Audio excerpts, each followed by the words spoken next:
What do you got for me? Okay, here it is. The Graduate, Part 2. Oh, good. Now listen, the three principals are still with us. Dustin Hoffman, Anne Bancroft, Catherine Ross. 25 years later. And so are the characters. Ben, Elaine, and Mrs. Robinson. Ben and Elaine are married. Still, they live in a big, old, spooky house up in Northern California somewhere. And Mrs. Robinson lives with them. Her aging mother, who's had a stroke. Mrs. Robinson has a stroke, so she can't talk. It's going to be funny? Yeah, it'll be funny. With Dark a stroke? and weird and funny and with a stroke. Okay. Maybe it's not a stroke. Maybe it's, I don't know what Anyway, it is. go on. It's a malady of some sort. Take your right finger, slide the nail under the top and bottom buttons on my blazer. Relax the fringle, slacken ties and I. Not to look at you in the shoe, but the eyes, find the eyes, find me and follow me through corridors or factories and files. You must follow, leave this academic factory. Will find me in the matinee, the dark of the matinee. It's better in the matinee. The dark of the matinee is mine. Yes, it's mine.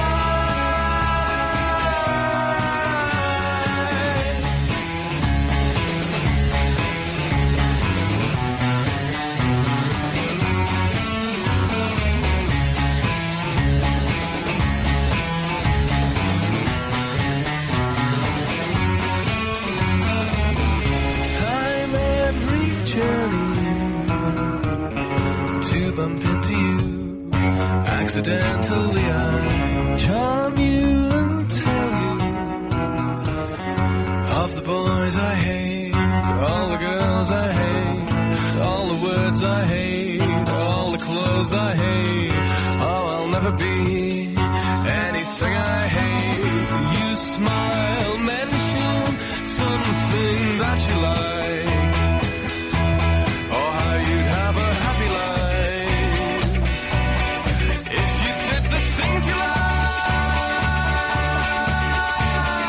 Find me and follow me through corridors or factories, files you must follow. Leave this academic factory. You will find me in the matinee, dark of the matinee. It's better in the matinee. The dark of the matinee is mine. Yes, it's mine. So I'm on BBC Two now, telling Terry Woganhow I made it, and what I made is unclear now. But his deference is, and his laughter is, my words and smile are so easy now. Yes, it's easy now. Yes, it's easy now. Find me and follow me through corridors or factories and files you must follow. Leave this academic factory. Will find me in the matinee, dark of the matinee. It's better in the matinee. The dark of the matinee. You will find me and follow me through corridors or factories and files you must follow. Leave this academic factory. Will find me in the matinee, the dark of the matinee. Better in the matinee. The dark of the matinee is mine. Yes, it's mine.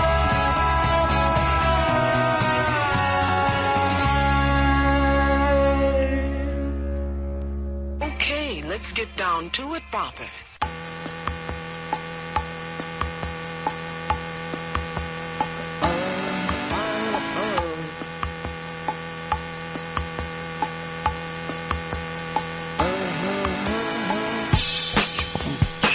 All right, buddies. Ron and Fez show. It's a live one. We're finally back live. Since yesterday.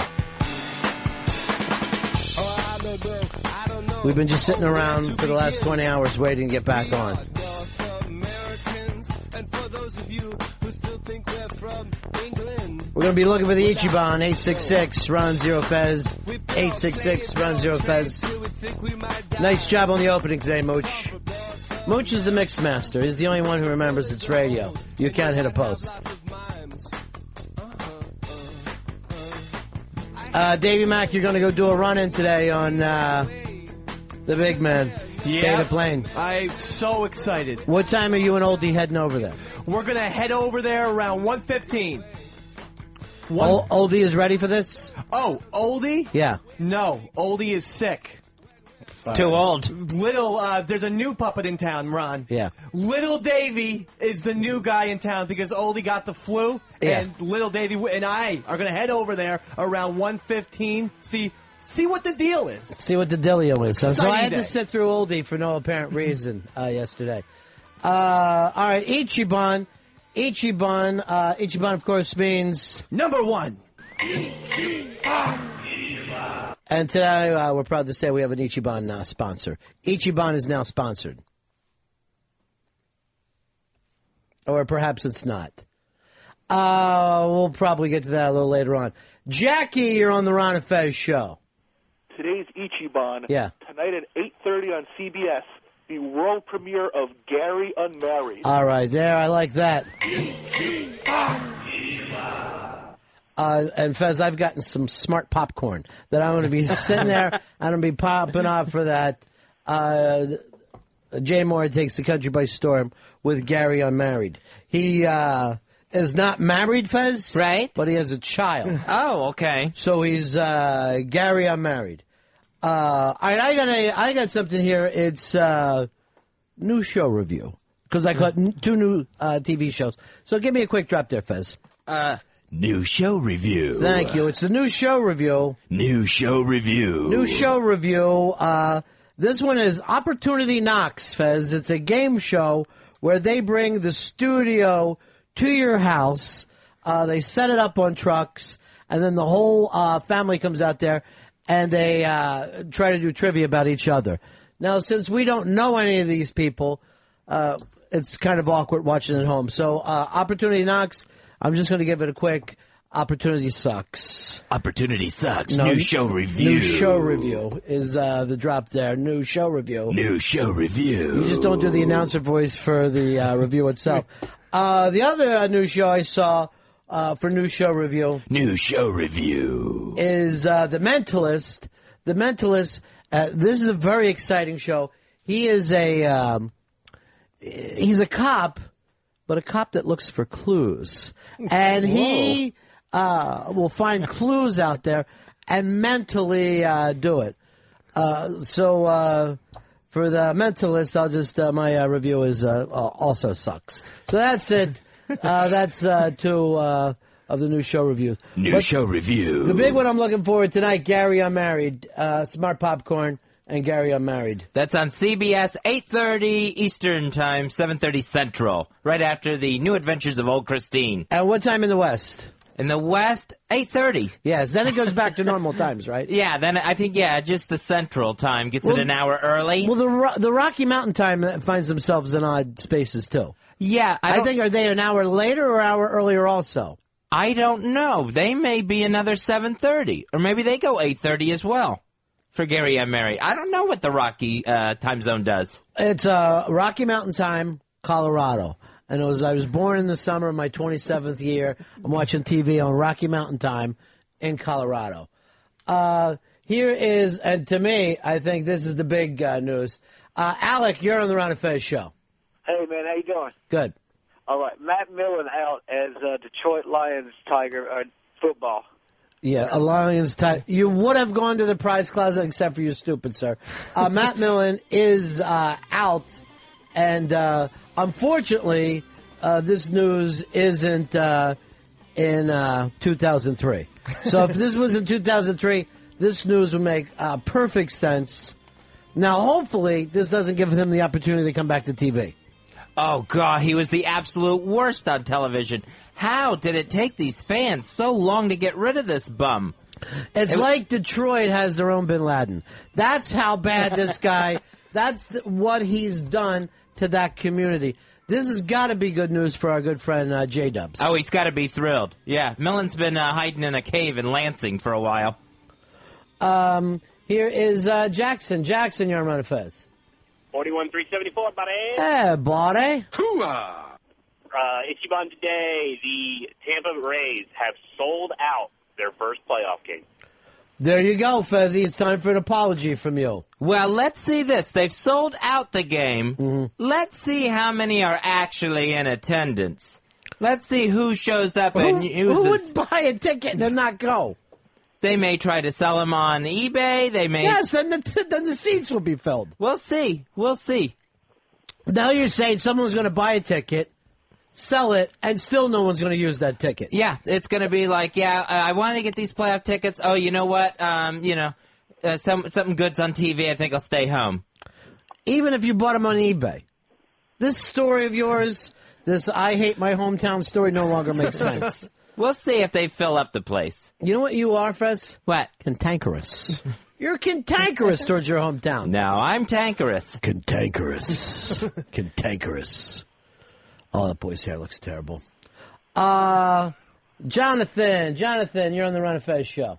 Hey, buddies, how's it going? Yeah. I got Ichiban for you. Yeah. Hey, fellas, what do y'all think about McCain and Palin meeting up with the one and only Bono? Well, it is time they start to meet the world leaders, and this is exciting stuff. Right. Start from the top and working their way down. Well, you really, Bono is running the world right now. God bless him for it. I wish he would write a song about the Cubs. That would be the only thing that Bono's missed out on. All right, thank you very much, Jonathan. It is, what does it say, Wednesday, Fez? Wednesday. You know what I call it? What? Hump day, because we have to get over this hump, and then everybody's working for the weekend. Then it's all downhill. Yeah.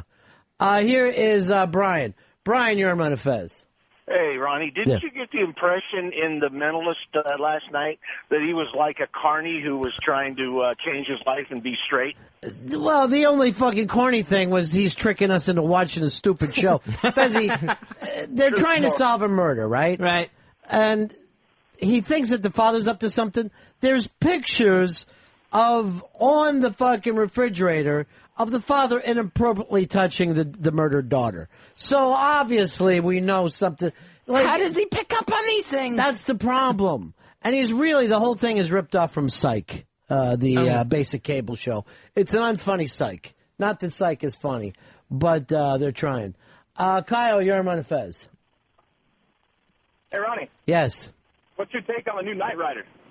Well, it hasn't shown yet, right? That's tonight on NBC. I'm just going to, without seeing it, my new show review. New show review. Is this Knight Rider or Dick Rider? And I'll just leave it at that.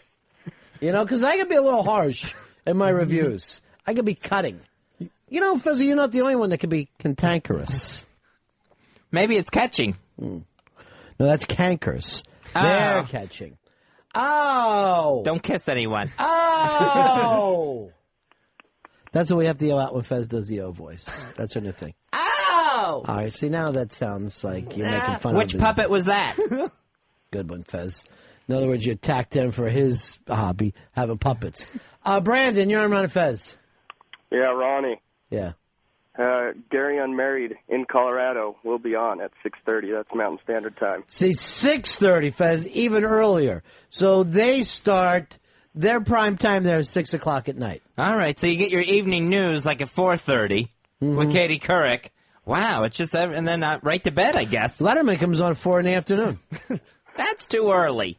Well, not up there because there's not enough air for everyone. When you're in the Rocky Mountains, not everyone can breathe. Only some people are getting enough air. Here is let's go over here to Jimbo. Jimbo, you're on Ron and Fez. Hi, buddies. Yeah. I got your Ichiban. I do need an Ichiban today. What do you got for us, Jimbo? PETA asks Ben and Jerry's to start using human breast milk in their ice cream. Nice. So hot. Finally, we'll get Casey a gig. Okay, all Just right. sitting there. What? That's the wife. Yes, but that's a good thing.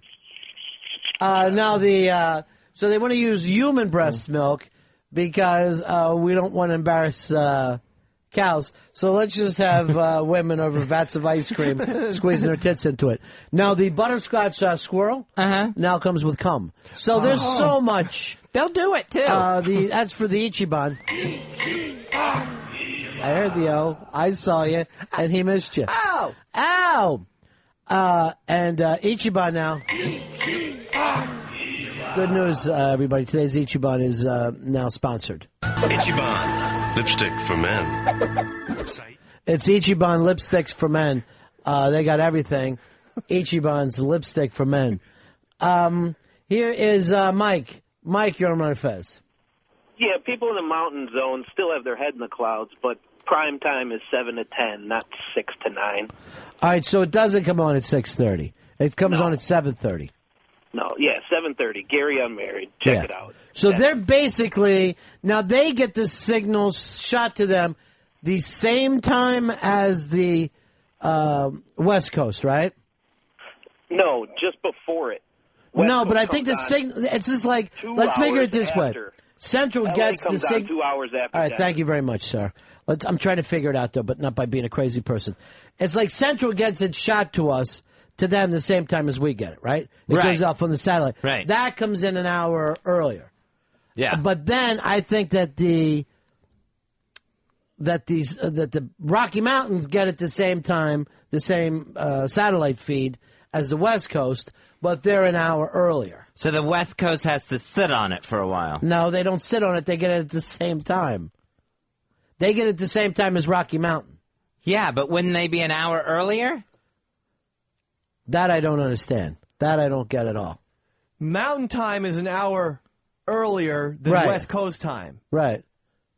Is it? So they got to get a 7. Yeah, they're earlier. No, they're an hour later. Hour later. Yeah. Right. So they should be an hour later on their things, but they don't. So they must get their own shot then. They must get their own feed. Yeah, it's got to be. Yeah. Because West Coast would get it too soon. What do you mean too soon? If they were getting it if they were getting Gary Unmarried at 7:30 Rocky time, it would be 6:30 West Coast time. Yeah, so that wouldn't be too soon. They'll get it whenever they get it. The point is, how many times does the networks have to set out the satellite feed? That's the interesting question there. All right, now, Jonathan, come on in here. He's giving me the 2. He's put 2 up, and he's from Austin. Austin is, here, grab this mic over here since it's not on the floor. Austin is what time zone? Austin is in the Central Time Zone. Central Time Zone. Yeah.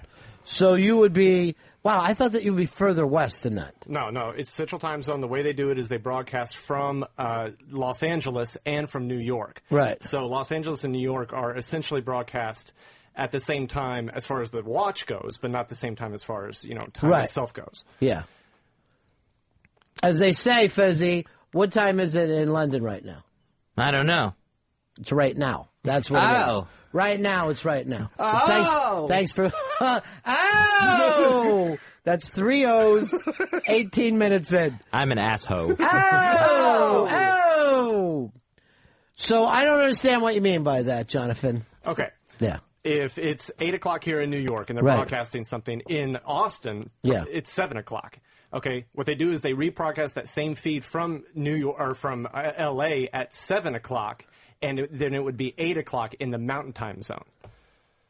So essentially, New York and the Mountain Time Zone are always broadcasting at the same time, and the Central and Pacific Time Zone are broadcasting at the same time. I see. So the Rocky Mountain Time is treated like the West Coast New York time. Exactly. All right, that makes perfect sense. That makes perfect sense. So 2 shots go out. Right. But instead of treating the West Coast as if, okay, it's L.A., they're up front, we focus then on Rocky Mountain time. Wow. To stay one slot in front of it. So we're shooting from the east and the west. Exactly. If the show's going to come on at 7 or 8, it still comes on at 7 or 8 anywhere in the country. It just depends on where you are in the country that show comes on. Now, let me ask you this. It's New Year's Eve. Okay. And you're in Central Time Zone, right? Yeah. The ball drops here at midnight. Right. Are you guys watching TV at 11 o'clock? Absolutely, we are. And you're ringing in the New Year? Well, we're watching you ring in the New Year. We all drink, and it's a big cheers, but we don't ring in the New Year at that time. So, and then at 12 o'clock, you're like, well, who cares? It's really already been. Well, yeah, we sit there and we watch the crappy bands play for about another hour, and then Dick Clark signs off or whatever, and we still watch, but it's very sad. It's really sad. It's pretty pathetic. Yeah, yeah. It's very sad because you're acting like, all right, we're not important. We're the leftover thing. So they never got Dick Clark to do No, he doesn't count down for them. He counts down to 11 o'clock for them. No, you would think that he would count. He would make some sort of. He's old on a soundstage or do something. But it's already been done. Why are you counting down something that's been done? Yeah, but for them, They don't get drag the counted ball down. back up and Yeah, that would be embarrassing. I'm saying film it on a soundstage next to New York. You go have a central countdown. Have some heart. Who does their countdown? You'd think Chicago would go out of their way. Chicago! And drop a Molly's Cupcake at midnight, which would be nice. Oh, boy. Mikey left today, right? Yes. Yeah. Mike, yeah. So she's just had her up to her elbow in a bag of snacks. Just snacking. Misses them so. It's sad.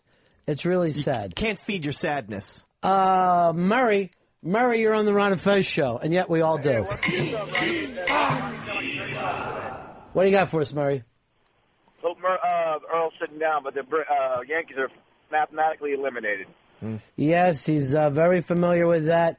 First time since what year, Earl? It's 1993. They will not make the playoffs. Wow. Yeah.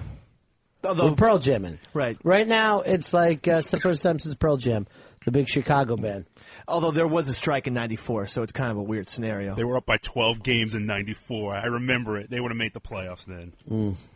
But, I mean, they were mentioning all the players who've never gone home in October. Like Jeter has never missed a post, never not played in October. It's Posada, and I think Andy Pettit also. Here is Brian. Brian, you're on Ron and Fez. Hey, buddy. Yeah. I have an Ichiban that should cheer Earl up. As of today, his prediction is looking good. Barack Obama has a 9-point lead in the national polls over John McCain, 52 to 43%. All right, I want to get this poll stuff out completely. Because now the polls, again, have made an 11-point switch in a week. Now, Fez, you get very disgruntled with me because I say I don't believe in the polls, and you like to, as you put it, kill time by reading off polls.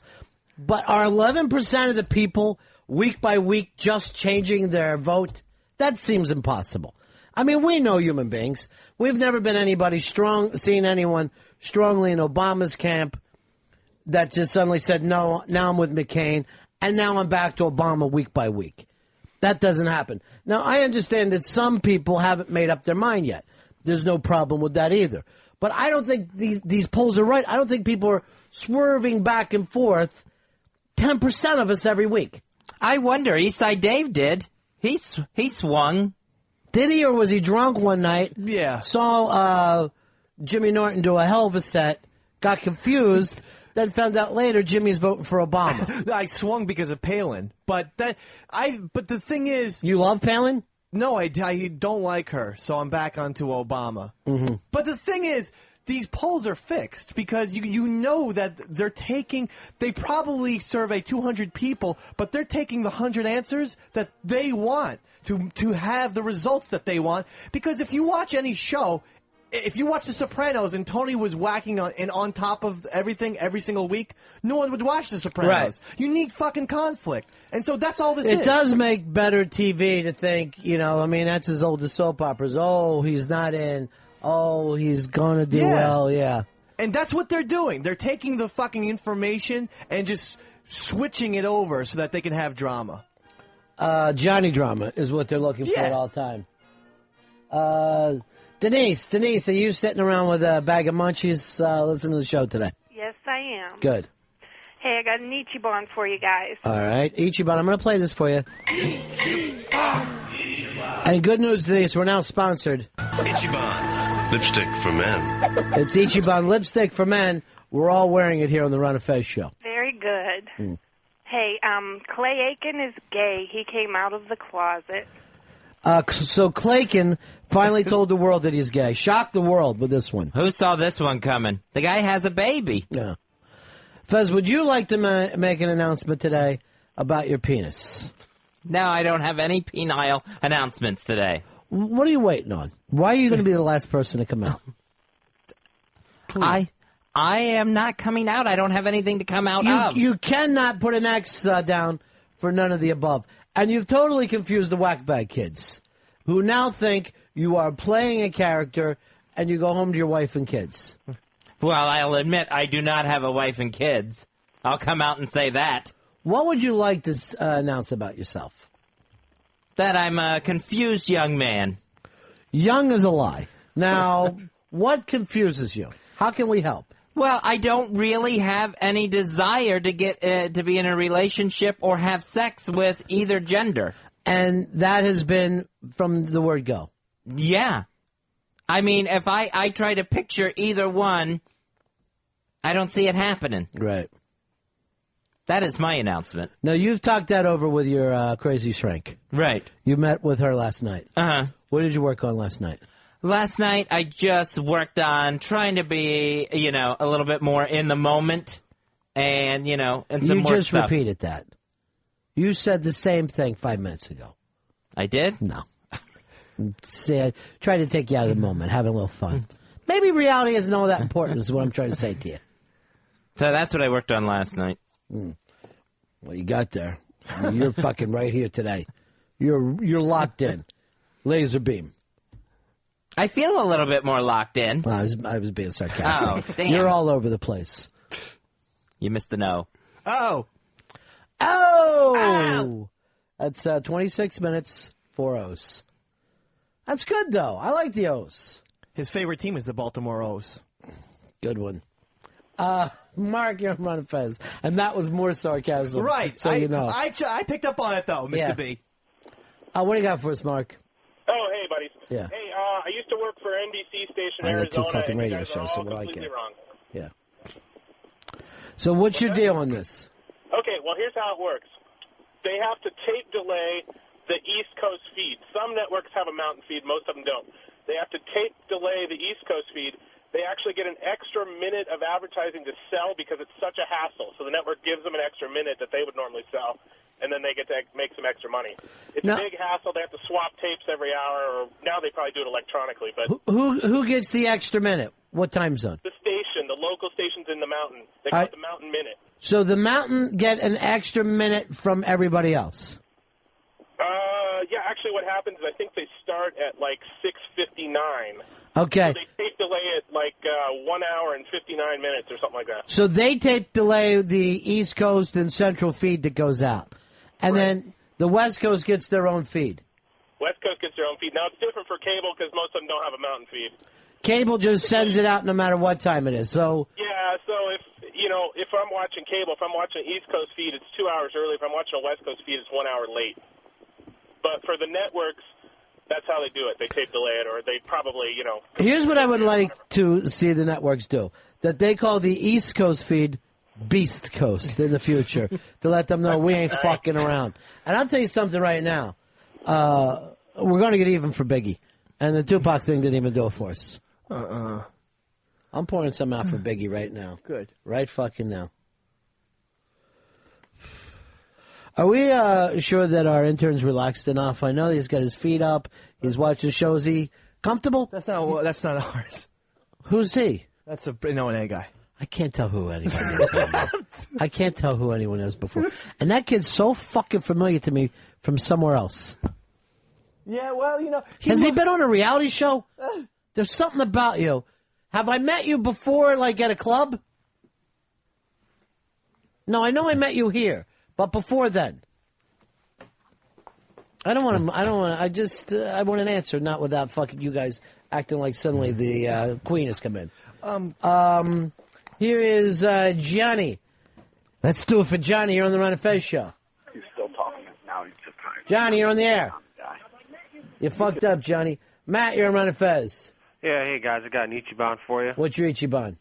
Well, I just got the latest issue of Mob Candy in the mail, and Ron and Fez are mentioned prominently in the interview with Mafia Life Chris. Yes, And there's you a guys- very nice Mafia Life Chris thing in Mob Candy, and he's kind enough to bring us up and say some nice things about us.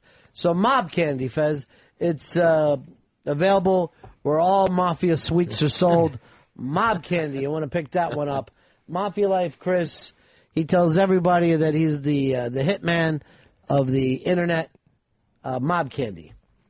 And he's got a Mafia Life party coming up October 4th at Susie Wong's, where everyone's invited, West 27th Street. That's going to be a lot of fun. That's going to be insane. Open bar 9 to 11. Let me say, you say insane? I think it's going to be insane in the membrane. Okay. Okay, that fucking far. All right. Mafia Life Chris, the biggest class act right now. All right, well, I don't need that kind of thing. Just plug his things. You don't have to kiss his ass. Plug his things that he needs. Okay. He's got a lot of business things. Tom, you're Ron and Fez. I got the Ichiban. What's your Ichiban, sir? Warren Buffett pumps $5 billion into Goldman Sachs. Yeah, he's the first regular guy that we've heard doing that type of thing, right? Everybody else is playing it pretty close. Now, I was trying to watch up on everything on this yesterday, Fez, and I'm more confused than when it started. You got the president saying, I want us to pump, what are we talking about, $100 billion or so? $700 billion. $700 billion. Well, you can tell he was really watching closely. Now, some of the people coming out strongly against it are conservative Republicans. So a lot of conservative Republicans are going, no, this is not the point of what we do. The point is, in this kind of free market, it's important when things are running poorly to have them tank. That's what keeps things safe. Now, I saw two different people that know the economy pretty well, one of them being the Mad Money guy going, if we don't get this money immediately, the whole thing could be shit. And if you want to buy a pack of gum, you're going to have a wheelbarrow full of cash. You'll be like those people in Argentina. There's just too much cash everywhere. Nothing fucking matters anymore. But so I can't get a real feel on this. There doesn't seem like there's a Democratic point of view or a Republican point of view. Some of the Democrats are with the president. Some of the Republicans are against the president. The whole thing is just a clusterfuck. Neither candidate seems to have a grasp on it. You know what they want to do. Well, it's already happened. You know what I mean? It's like saying, what are you going to do about the fucking roof falling in yesterday? You know, when you start to go, well, here's what we could do in the future, that has nothing to do with right now. And the truth is, this one belongs to the president. It's his thing to try to figure out with the Senate and the Congress. We can't even wait for November 2nd. Yeah. As far as what the candidates want to do. And the Treasury Secretary, Paulson, who really wants this thing, and of course he's one of the ones yelling, get it done now. He wants to get the $700 billion, and it sounds like, and no one can question what he does with it as part of the deal to get this done. See, that's part of the problem there, is who's going to fucking sign off for that. And again, I don't know what the right fucking move is. And I don't understand this. I've seen the Secretary Paulson in magazines and on TV, and for some reason they keep showing pictures of him in his old football days. So this one really leads into now is, what is Bush's legacy going to be? What are people going to remember about the Bush years? Oh, I think it's going to be New Orleans. I think the fact that an entire city got wiped off the map. Well, the funny thing is that when a lot of people are going, hey, we need to invest in New Orleans and get the money back down there, that's when a lot of the Republicans are going, no, they're on their own. You know, but now the same people who want smaller government, a lot of them are calling for big government regulations. And, you know, so this kind of shit never happens again. To start to cap what the CEOs of corporations can make. I thought the Republicans were always against that. So it's really fucking hard to see which way this is coming. What's Bush's legacy going to be? It's the war. It's got to be the war. Iraq war? The mishandled Iraq war that everyone in America knows was a mistake. What do you think, Earl? I have to agree with Dave. It's the war. I mean, everything centers around the war. I think it's going to come down to this, and it's a positive, and that's that strike that he threw at Yankee Stadium after 9/11. I think that's the only thing people were going to remember. Here is Greg. Greg, you're on Ron and Fez. Hi, fellas. Yeah. Good afternoon. Today's Ichiban has to be that the FBI announced that they are investigating 24 financial firms. Of them, AIG, Bear Stearns, Lehman Brothers for financial fraud. Our leaders, business and government, have sold us a bill of goods and sold us down the river. So Now, down the hatches. Here's the truth, though. Didn't we always know this, Greg? Didn't we always know that these fucking people were burning us the whole time? I would say without trust in our government, we are going to see the collapse that we have in front of us right now. This is what a lot of financial experts are saying. The collapse we're seeing is an erosion of trust in our financial system, that people just don't believe that, let's say, mortgage-backed securities are worth what they are now. That's what it comes down to. It really does. And everybody knows that with these ballooning fucking house prices over the last several years, what were we still doing the whole time? Building fucking more and more tract homes out into the suburbs. You know, just constantly. When you get outside of cities in this country, you'll drive out 40, 50 miles out of each city, and they're just building endless suburbs where whole neighborhoods are being built. You're like, at a certain point, does this make any sense? Well, we got to do that. It's good for the economy to keep on building. It's fucking insanity. There's something about you I don't trust today, Dave. I'm sending somebody with you to see David Blaine. Okay. I want you to get a hold of Crazed and see if he can make the move. I want Crazed out there with you and David Blaine because you're off the rails, and I don't think you can pull it off. All right. I'm excited. I'll get in touch with Crazed. I want Crazed as executive producer on this. I'll make the call. Yeah. Here's Mike. Mike, you're on Ron and Fez. Hey, I got the Ichiban. Sarah Palin still won't take any questions from the press or public.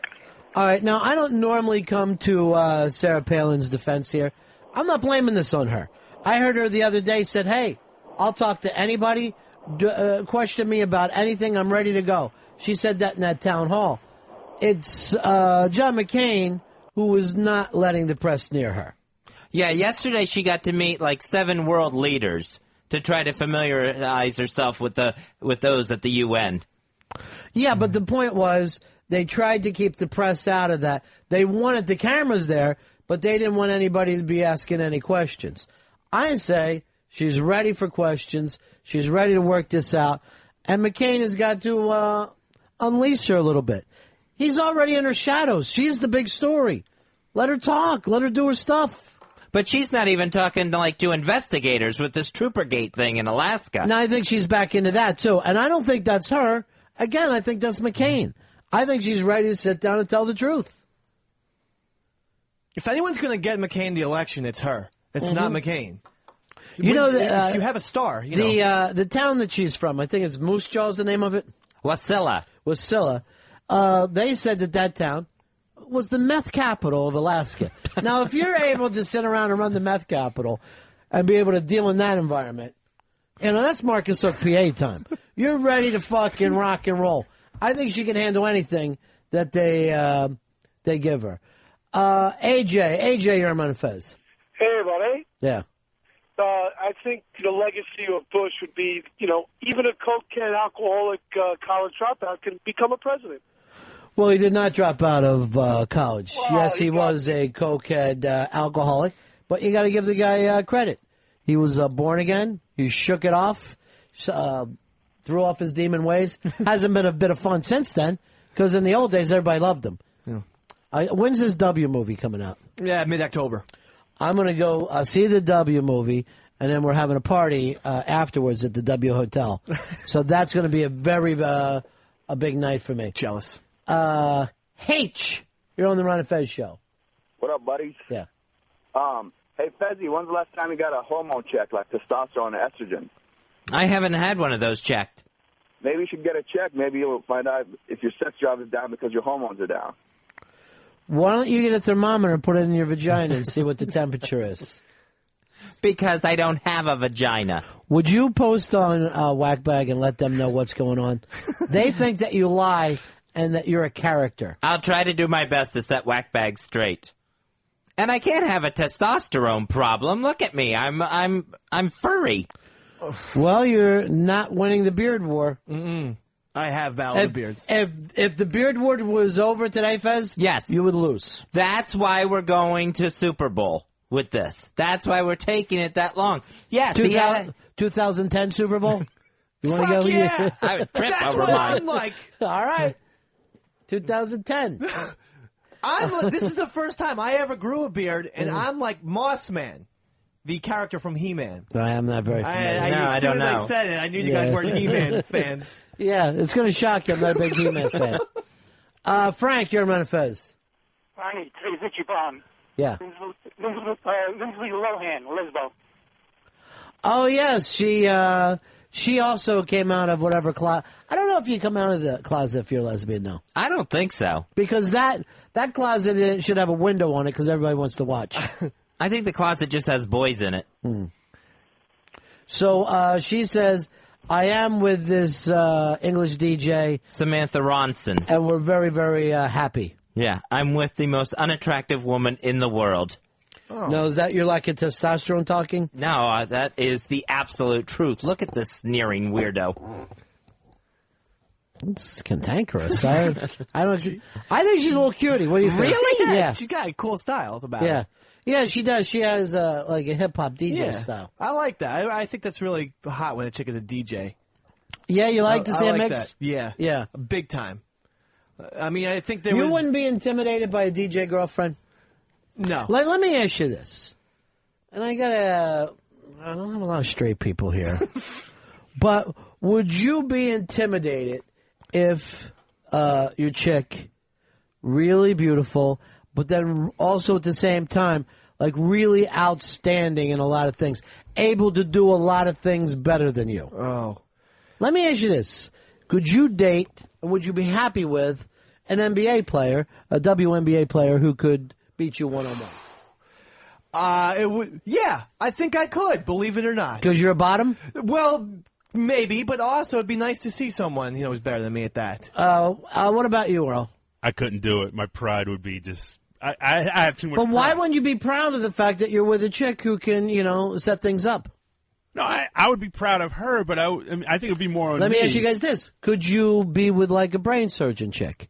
She's a brain surgeon. She's way smarter than you.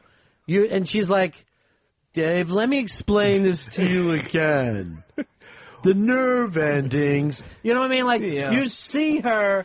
She's able to talk to, like, her guy doctor friends a lot easier than she is to you. And everything to you, it just sounds like you're a dog. Your head is tilted. You're looking. Let me, let's bring Sheepy in. I see Sheepy out there. Bring him into the studio. And I'll throw this out to all the listeners. Or would you be able to, would you feel competitive? By the way, Sheepy is a beautiful young woman. Can she shit? Can she shit? What's that? I hope so. Can she sit inside? Why?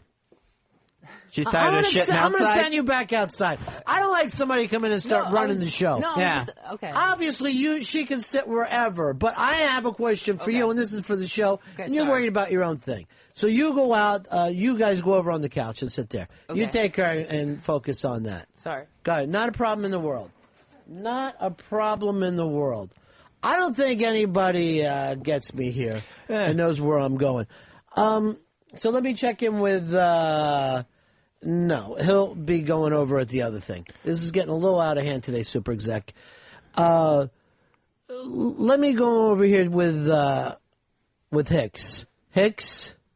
I could do it. I wouldn't mind dating a brain surgeon. That'd be cool as shit. So you could date a brain surgeon, WNBA player. Yeah. None of that stuff would intimidate you. I don't think so. I mean, she'd still be with me. You don't want someone who's always smarter than you. Eventually, you're going to feel like a shithead. So you wouldn't mind that if she was physically stronger, more adaptable than you? Because then I could ride her coattails physically. Mm-hmm. If she's physically better, I can change the tire and shit like that. If she's smarter than you, then I think I'm not gonna feel like a man. I think that a guy likes to have a woman who's a little bit less than him with the IQ. See, I always wondered about this. Was Jimmy Kimmel, was he out-commied by his chick? Was she too funny? Because let's face it, a guy likes to get to laugh. But if he's just like constantly, he comes up with a funny line. She tags it with even a better line. Boom, boom, boom. She's just blasting. After a while, you're like, geez, I don't know. Yeah. Brian, you're on the Ron and Fez show. Yes, sir. How you doing today? Good. Hey, good. I just wanted to let you know that my wife's a doctor, actually. I met her in college, and I tell you, it is awfully intimidating at times. I mean, she gets along a lot better with people around the hospital where she works at and such. And when she gets back, it's amazing.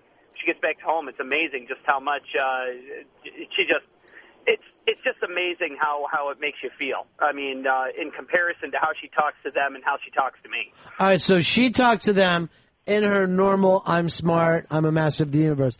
And when she gets back to you, it's like it's kindergarten time. Yeah, pretty much. Yeah. All right, so I wonder why she picked this idiot.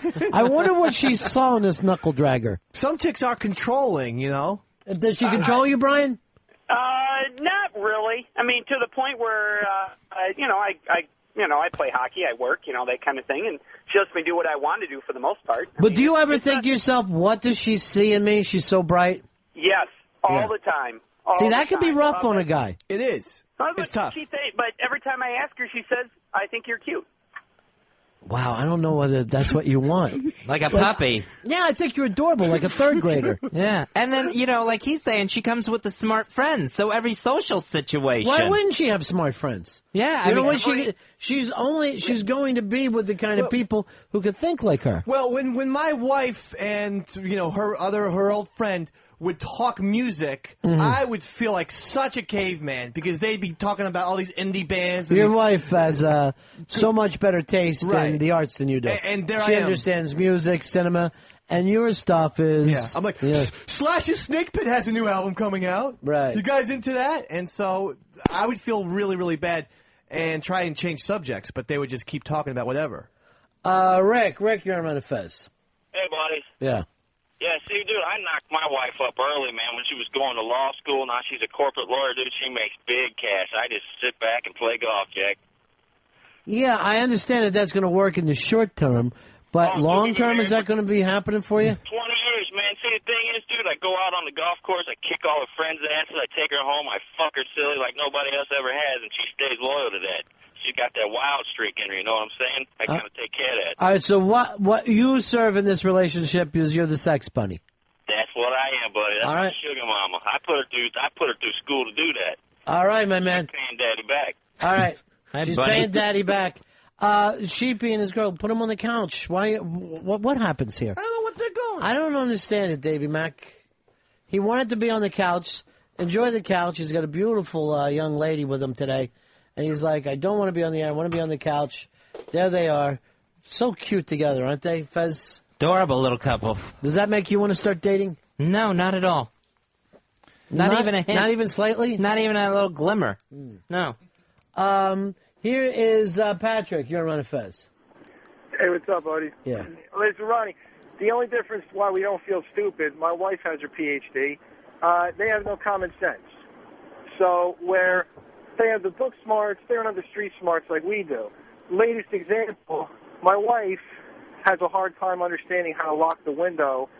Where you lock the window, you latch it after the window is closed. Right. So every time I come home, the windows are open a half an inch because she'll lock the latch and then close the window. So you like the fact that she is like the nutty professor, the absent-minded professor. She can be real smart about some things. Here is Eddie. Eddie, you're on Ron and Fez. Hey, Ronnie, Fezzy, how you guys doing? Good. Hey, I'm calling you from Tampa, man, and it's so funny. I'm on my way to my divorce mediation at 2:30. Why? She's a lawyer. I'm not. Every single damn thing she analyzes as if there's a jury sitting on the couch. Yeah, when a woman knows the law, they are able to argue, make their points. They're trained to do it. They are they're killers, basically. Could you be with a lawyer? No. Exactly. Not at all. I'm end up sitting with all her damn student loans. I find that very exciting when a woman can make a point like that. To me, that's what keeps things interesting. I like, and I don't mean it's not like a fight, but if you're arguing different points of things, it's very exciting. Yeah, but if she's always winning those points, eventually... But anyone's going to win and beat you and that kind of thing. Yeah, I know. That's why I get frustrated with chicks. Intelligent ones, I mean. Earl, for you, could you date someone above you? Could you date a white woman? Of course I could date a white woman. I can date... I'm not talking about a professional porn star. What about Sandy Duncan?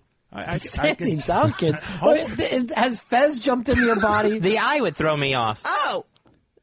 Sandy Duncan was big in like 76. I wanted to see if you would answer honestly. You want to be with Sandy Duncan? No, I don't want to be a Sandy Duncan. Because she played Peter Pan on Broadway? It's got to be 70 years old. I wouldn't date her. No. Here's Peter. Peter, you're Ron and Fez. Hey, Yeah. how you doing, buddies? Don't worry about us. Hey, Ronnie, my wife's an executive in the city, and I've been playing drums for 23 years, and she don't want me to get a regular job. She loves me being a drummer.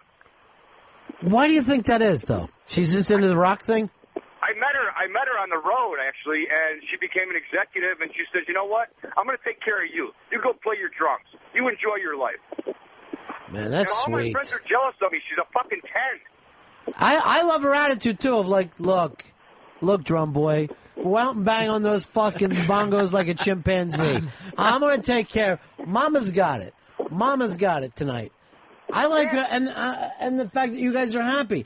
Now, if you look at Dave... All my friends say that she's cheating on me all the time. And I say, no, she's not. Plus, any woman could cheat on you. What's the, you know what I mean? There's nothing you can do about that. I don't care if she did, even. It's her body. That's the arrangement we have. Your body is your own soul and body. I mean, no one can own that fucking thing, okay? You're either true to that person or you're not. It's that simple. Peter's on top of things. Peter, you know what you are to me? You're the modern man. Now, unfortunately, you can't keep a beat. But other than that, your life is perfect. I love you, Ronnie. Thanks, my brother. Fucking radio. You know that? Thank you, my brother. All right, peace. Take care. All right, there's a modern man for you. Peter's last name was Torque. Well, Peter Torque wasn't a drummer. Who was that, Mickey? Yeah. Mickey Peter was Dolenz. a bass player. All right. Don't you know your Monkees history at all? I could have sworn Peter Torque. I thought about it for a good 40 seconds. I thought Peter Torque was the drummer. No. Who told you that? Sandy Duncan? Mickey Dolenz was the drummer. Yeah. You are too stupid to know music. The Monkees. It's a TV show. It's the music. So, is a guy fucking strong enough to say to himself, this chick is beyond me, and treat that like it's a good thing? That's the fucking important thing. I think most guys probably aren't. I wouldn't be. You wouldn't be good with whether she was she milked cows for a living. We're trying to fix you. There's something wrong with your testosterone. Oh! Oh! Boy, it's bad today. Today? It's the same as every day. I'm just having fun and pointing it out. It's a good thing when you say oh. It means you're going like this. Oh, I don't care what you just said. That's not what I mean by that. What does it mean? It means, interesting point.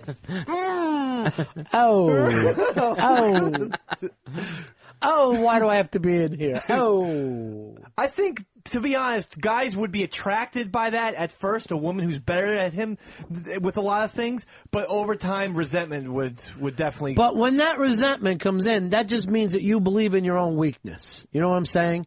The fact that you are intimidated, that your chick knows music, and you're basically fucking just a K-Rock listener, goes to show you that you feel bad about your musical taste. But I don't think there's so many guys look inward like that. I see little love, yeah. Oh, I see little love. Hey, that's a brilliant song. Oh, yeah, I know. I know it is, Dumbo. Look who's here. It's Franklin, and he has his own theme song. Hey, it's Franklin. What is it, Franklin? I gotta disagree with Dave. I think that dating a woman who's like better at a lot of things than you is exciting. In your case, that's the only kind of woman you'll meet. Yeah. That's the problem being Franklin. You're not going to meet... If you met anyone worse than you, she would be naked and have no idea how to use a spoon. That's how low you're looking. Well, what's wrong with that? Now, you're saying... Now, by women, right? Yeah. That you've dated. Mm-hmm. You mean other guys? No, people with vaginas. So you're straight? Yes. Bullshit. I know it's hard to believe. Do they have vaginas? Choose the kind of women I like. Let me tell you about the babes of my life.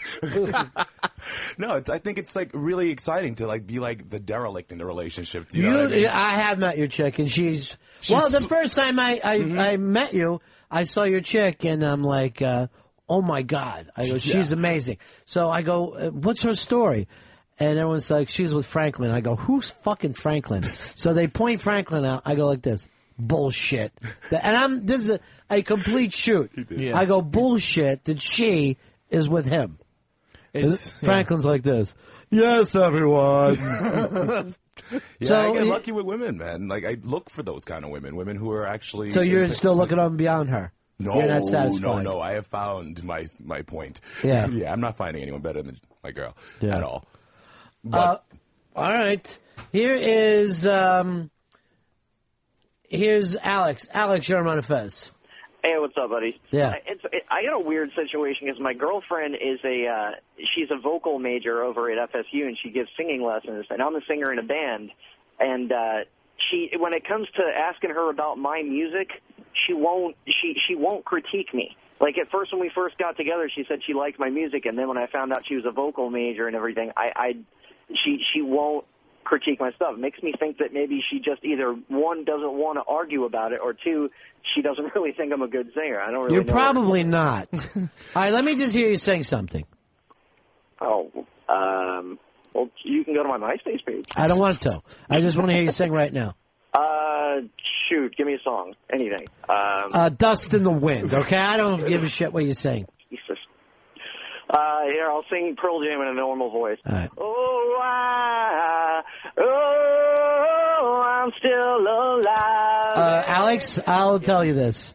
That woman is so sweet to you to not critique you. Because you have the same voice as any fucking guy in the country. Yeah, listen to your instincts and fears. You're not a singer. You're just a guy with a microphone.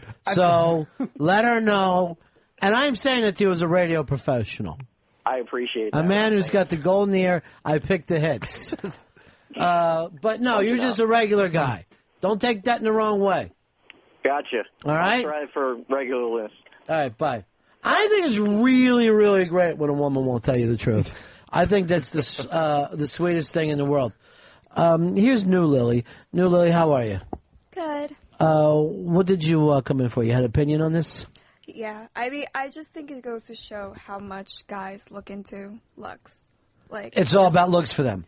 Yeah, like I think women are definitely like looks are important, but there's a certain point where personality for guys like will override. No, this is your first time walking in the studio. She could not be more right. There is something about women that is so much fucking deeper than what a man sees. It's because there is a partial look. We're thinking about the looks for sex and for the moment. But when you're thinking about a relationship, you have to have more than just the looks. But no, but women are actually attracted to more than just look. Where like Sarah Palin, the people that are voting for her, the guys would say this: "I'd fuck her," as if they would ever do that with any other vice president or presidential candidate. But as soon as it's about a woman, it's like her fuckability. Now, luckily for you, you have it, New Lily. You have it. So it doesn't matter what crazy little things come out of your mouth. That doesn't matter to us. Yeah. I mean, now that you were correct on your first time ever coming in here, I'd never have another opinion if I was you. I would try to leave the game at 100%. No, you don't have to whisper. Goodbye! Although, that was really hot with the, okay. Very submissive. hey. You choose, Franklin. It's the Asian thing. I don't know. I got a little... You son of a bitch. Yes, right away. You got to bring that up. What does it have to do with anything else? I don't know. What is it about you that only sees race and color first? Really? It's strange, because I would think that I don't, but I guess I do more than You're other the biggest people. racist since Earl. Yeah. It seems like it. Earl's the biggest racist. It goes by skin color. Most racist, Earl. Yeah. Next. Franklin. Then the least racist is going to be Dave. I am. I'm not prejudiced. Yeah. Hey, you know what? Where's your makeup today? Oh, Ron, it's in my book bag. Am I a little shiny? You're a little shiny. He powders up, which normally, Fez, people would be embarrassed about, but he likes it. Oh, yeah, he likes to show his flaws. Now, you used to powder up. Yeah, well, I would actually get like the thick, more than the powder, the actual latex. Yeah. I don't know what it's called. And then I remember one time Don and Mike made fun of you, and it really hurt your feelings. Yeah, because I had put the makeup on to cover up where I lost the pigment in my skin, and they saw me after a long day in the makeup, and the beard was coming through, and let everyone know. Thank you for telling me, too, Yeah. by the way. That looks good now. I'll never be Now, shiny again. Who gave this to you? My mom buys Yeah. them for me every month because I sent her the wedding pictures, and she said, yeah, they would have been good had you not looked like an oily fire hydrant. Which was not a nice thing to say by a mother, by the way. Well, here's the problem. You're with a beautiful woman now. Yeah. And I saw the wedding pictures, and your wife, Casey, looks so gorgeous, but it looked like she had her arm around a drop of cum. You were just so white and glistening that it was frightening. That's the problem. Usually people as pale as me don't also sweat. So I really do look like cum. Right. It's an accurate You know, description. and I'm sad about this, that once again, because of Franklin, this is Return to Color. Really? That you tried to out New Lily right away, bringing up, well, you're Asian. Of course you're going to be better at school. Oh, I find that very attractive, being Asian. But that's It's a not, that's compliment. still fucking, It's that's a still physical racist. No, it's not. It's a Yes, it physical is. But we're attribute. having an It intellectual is not discussion. racist. It's almost if you went like this. You know what? I love your tits. You, know what I say mean? you One like doesn't blondes. have to- Is that racist? In the context of this conversation, yes. Franklin. We're having a conversation as equals that sex and race has nothing to do with it. We're not talking about who's attractive or who's not, or what ethnic group. So is the moment that you take that and bring it into this conversation, it's totally inappropriate. And that'd be like someone saying to Franklin, you must be a great dancer because you're black. I've seen them dancing. They'd be wrong. Well, you get my point. No, I feel you. What do you mean feel him? You think it's a compliment, but What do you it's mean not. feel him? Yeah. I understand. Don't fucking punch me. Oh, I thought you wanted to feel him. He does. And because he's racist, he's in the KK gay. Yeah. Oh. Here's, say, now we've lowered this entire thing. I agree. So it's become sexist, racist, and I don't know what else. I'm just alarmed. I wish somebody would attack religion so I could finally get out of my mind. Well, Lily's not here, so. Oh! Thank you, New Lily. New Lily smashes old Lily as being a Muslim. And you're so right. Muslims are so much lower than you. Mark, you're on Ron and Fez. Hey, Davey Mack, welcome back. Franklin, you're racist. Ronnie, I got the Ichiban for you. I do like an Ichiban. The Ichiban is 150 warehouse employees in a car factory in India got fired and then came back and beat their boss to death because they had nothing to lose. And I just wanted to know whether that made you nervous about the day you had to fire Bujibi. Well, the day this motherfucker can beat me to death, I'll fucking salute him. That will be a good day. And Earl, wait until you see some kind of fucking calamity happen to my health. Don't fucking catch me on a good day. But this is a whole new fucking scene when you come back. I mean, they got nothing to lose. They could go to jail. There's one thing. Unemployment, not as bad as jail. So many of them, though, you know. I would take part in that. Because the odds are you're not going to get caught. They'll catch 8 or 9 or 10 people. Why? Because they all look the same? Because No. it's India? No. Why no. is this? Why have you let Franklin take this to race? I wasn't talking about race. I was just talking about numbers. The amount of people. How can they possibly arrest 150 people? No, Lily, let me ask you. Were you born in this country? No, I was born in China. Well, you're born in China. So you don't want to be reminded that every day, do you? No. Thanks, Franklin.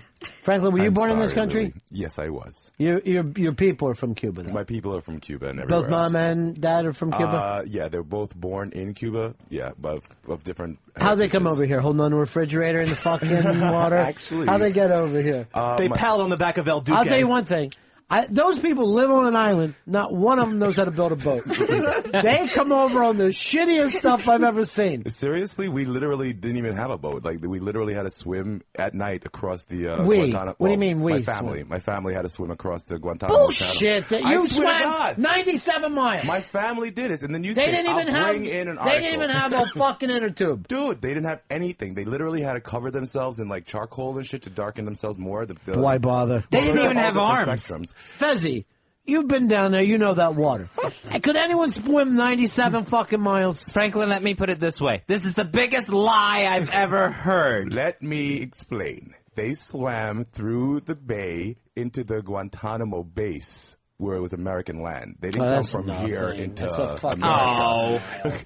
Well, They people have got fun. shot. I do they the died, we backstroke lost on that every people. day. I came by an airplane.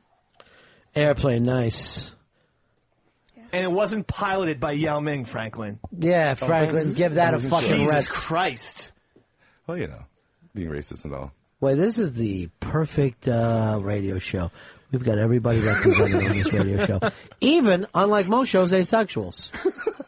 Because gay is so last year. And plus, we do have gay. We have Earl and the new O&A intern. I'm not gay. Huh, he's not? You fucked up everything. I want you're leaving in 10 minutes, right? I am going to leave in 10 minutes. Wait, I just want to point this out. I don't know what that is made out of, that pleather, but you are squeaking every time you turn. Just start turning around in it, yeah. You hear that? It's leather. I didn't know you could hear it. No, you can leave it on. It's good for people at home who are going, what's Evil Knievel up to? Someone get an oil can. Here is Mike. Mike, you're on Ron and Fez. What's up, fellas? Yeah. Hey, my girl. Until I met my girl, I thought I was pretty quick, and then she's actually the director of information technology. So one of the manliest things in the world, my TV, my surround sound system, I will never touch again because whatever I've done, it's wrong. I can barely get a hand on the remote because she's the one that set up the TV. Oh, TVs have gotten so complex, though. You don't even know how to turn up the volume anymore. You know, it's insane now setting up TVs. Our DVD player, we have not been able to use it for 2 weeks. Because one thing 'Cause you went moved? wrong.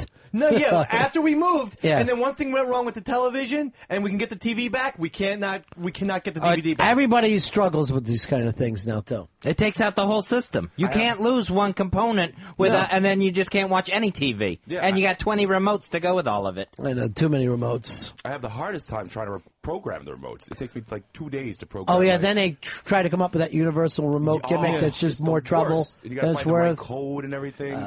I got the universal lightsaber remote, and the only thing it does is made R2-D2 sound effects. Who never used a lightsaber in the fucking movie? It That was bothers a me. Piece of shit. That really bothers me more than anything. I'm suing George Lucas. And droid sound effects while you're trying to watch TV. Here's Ben. Ben, you're on Ron and Fez. Hey, boys. How you doing? What's up? Ronnie, you're my intellectual hero, just so you know. You're a sad but man. I married a doctor. I was her bartender. And I never feel insecure going out with her friends because they have been such nerds all their lives, studying and doing that I am their hero because I'm the fun guy. I'm the cool guy. And they love to hang out.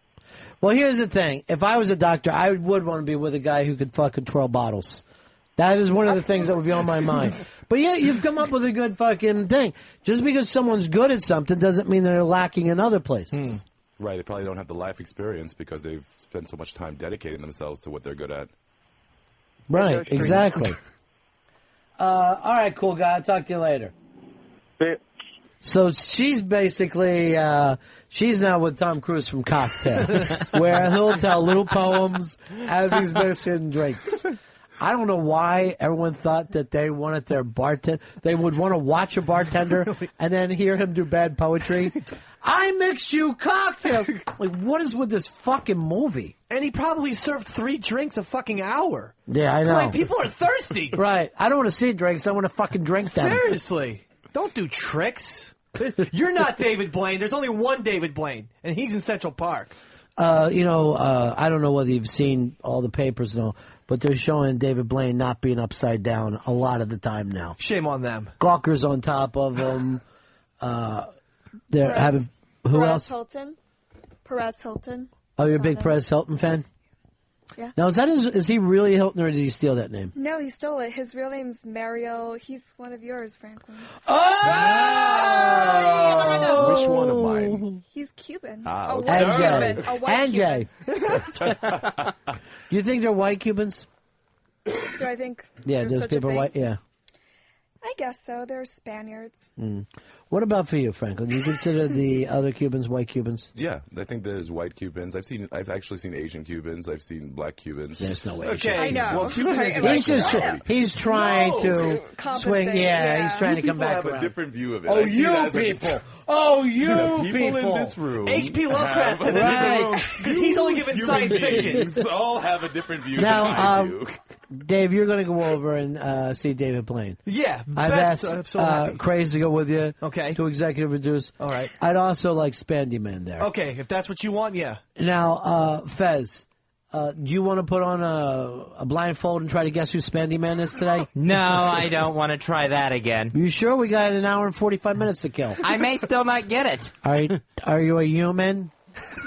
Do you have 2 feet? Is there 10 fingers? I went out for a sandwich and came back, and he was still guessing stuff. Here is, there's our good friend Irish Alki. Alki. Hey, Ronnie B, I had an Ichiban for you. I actually had sex with Franklin's girlfriend, and when we were done, she said, "Oh, so that's what it's like to fuck a black guy." I thought we were going to trade on the weekends, man. What? Why are you blowing this up on the radio for? What are you saying? That you could handle Solera? Oh, I can handle Solera. Not in your best fucking day. Not in your best day. She would rip your head off with her pussy. I don't care how good a shape you're in from swimming from It's a Cuba to welcome- Florida. it's Wait, a I'm gonna- welcome challenge. I am, was that a compliment, Dave? That was, I don't know. All I was trying to hope for is No. a decapitation scenario. I thought you were bringing Alki in here. Yeah. Friday. What day? Friday. Friday. Is Friday going to be a drinking show then? And Solera. I hope so. Solera's coming. Right, Alki? She might be coming next Friday. You might get back. Well, then you're going to have to be buffed. It's a couple show, right? No, not at all. It'll be me and Gina. Oh. My girl. Thank you for recognizing. I thought, why are you blowing this up on the radio? All right, so Friday's a drinking show. Is that where we're going with this? Yeah, I don't see why not. Fezzy, you're no longer drinking on the radio, right? No, I'm really Fez, not Fez, good for at me, it. Fez, I love you more than anything in the world. Fez, for me, please. Well, the last time you had to be watched till 3 o'clock in the morning by Earl. With my head in a bucket, it was just a mess. Would you rather be watched by Earl or by me? Come on. That's very sexy. It was, wasn't it? Hey, your producer Sheepy's here, but he started trying to run my show as soon as he came He in. stays awake on your show. Oh, he falls asleep on you? Yes, he falls asleep with his head against the wall. Sheepy, is this your girlfriend that you're with? Just a friend? I thought she was too hot for you. I thought just by looking for her, she was way too hot. Did he bring in the new chick? That son of a bitch. Yeah, he's got a hot girl with him. Yeah. He's doing okay for himself. He'll find a way around it, though. He will. All right, talk to you on Friday, Alki. All right, later, boys. Bye. Peace, Pat. What'd you say? I said peace, Alki. Sounded like peace pipe. And was that some sort of Native American slur? Here's what he liked to do. He said, peace, Pat. Some people like to go, hey, I know people too well to use their That's what he online said. name. You know what I Yeah. mean, Todd? I do. Ron. Damn Wait it. You know I only like to go by my online name, Ron and Fez at AOL.com. By the way, I can't stand people saying to me, you still have AOL. As if that's an attack. I'm not unhappy with my AOL service. I'm fine with it. As long as you use Mozilla to sign on to AOL, what's the fucking problem? I'm still on AOL. All right, your girl is Pink Flammable? That's her name? Pink is? Pink is flammable. Oh, Mr. Producer doesn't know how to grab a mic. Here is Peter. Peter, you're on Ron and Fez. Hey, guys. Yeah. Dave, what does it matter if your DVD player is not working if you're not supposed to be watching movies anyway? Oh, because I wanted to watch Braveheart last Friday. Why do you watch the same movies all day? I like it. It's comfort. Peter, I'm going to send you into the big-ass prize closet. You sure you weren't watching Iron Man? I'm positive. That's out on DVD. Why don't you pay Fezzy? Speed Racer, you owe me $1,000. And not only that, now I'm guaranteed to not see anything. You know, I'm looking over, and Craze and Spandy look like they're going to the moon. They're both leaning back. Oh, Craze is throwing gang signs. Yeah, the Mercury baby astronauts. Says that's the gang sign for 3 that he just threw out to everybody. 3, y'all. 3. All right, so you and your crew is heading over to see David Blaine. That's Who right. are you taking with you? I'm going to take Craze, the super executive producer. Mhm. I'm going to take Spandy Man. What's his role? Associate producer. Oh, geez. So he has the answer to Craze. I'm going to take AJ Dynamite. Yeah. Hopefully he'll show up, I should say, and he's going to be the composer. Your musical director. Lil Davy, the puppet, will be there as well. I mean, really, this is about Lil Davy as well, because he wants Yeah, none to of see us him. have seen Little Davy. Right. All right, and who else? Myself and Franklin, perhaps, as Franklin, you're going to be shooting video for this? Yes, I will. Finally getting another video back on the air, huh? It's time. It's been a long time, brother. It's been a long time since you rock and rolled. So we have like a mini crew going on. All right, before you leave, Franklin, do you want to say anything racist to New Lily? No, I'll think about it on the way, and I'll come back with them. By the way, Lily, and I'm not even making this up. The first day we met you, you walked in the other room, and Franklin goes like this: "Ching chong, ching chong," Oh. which is the way he thinks you talk. I did it a little higher voice, though. I don't think you do anything in a higher voice. Everything is way down here. Dandy candy. You know my voice sounds like bourbon, don't you? Franklin was also telling me... You should be on a ghetto PBS station. Babaloo, babaloo. Franklin said, how many new lilies does it take to screw in a light bulb? I'm all about the racial jokes these days. Well, what is the joke? I don't get it. What's the answer? Because she's Asian. They don't need light bulbs over there. It doesn't make sense. All right, we have to go. All right, bye. And we have to break, Fezzy, or else the listeners will squeal on us, the wiki, and write, "We're not getting everything we paid for. We want more commercials." So we'll break. Back, Ron Fez. Ron Bennington, Fez Watley, Ron and Fez. You want to freestyle a little bit, Crazed? Jam on it, yeah. I'm a hip-hop rip-rock with the beat stop. Coming at you with the hip-hop flop-flop. With the rhymes that I choose, I use. With the combat times I cruise. When I'm saying I'm gonna be fucking president. I'm saying, yo. I don't like Gilbert Godfrey. I don't like Gilbert Godfrey. I don't like Gilbert Godfrey because he goes yo. I don't like Gilbert Godfrey. I don't like Gilbert Godfrey. I don't like Gilbert Godfrey because he goes yo. All I had was me and this keyboard. Boom. Maybe we could make a difference. Maybe we could change it. Maybe we could do something to change the world as we know it. Jam on it, yeah. You gotta take me on down to the river to the suffering sound. A little believer past the bottle of brown. Like a sinner who's too good for this hell. He's been reasoning. Come, clean your toilets, clean your sinks, and make it oily. Man, if I reacted to everything that was said to me over the internet, a lot of people would be dead. If I could change the world, I wouldn't change a thing. I wouldn't change a thing. all I had was me and this keyboard. The Ron and Fez Show. You wanna pretend Kenny Allen. that this is my show and it's called the Kenny Allen Show? Right. No! Wait!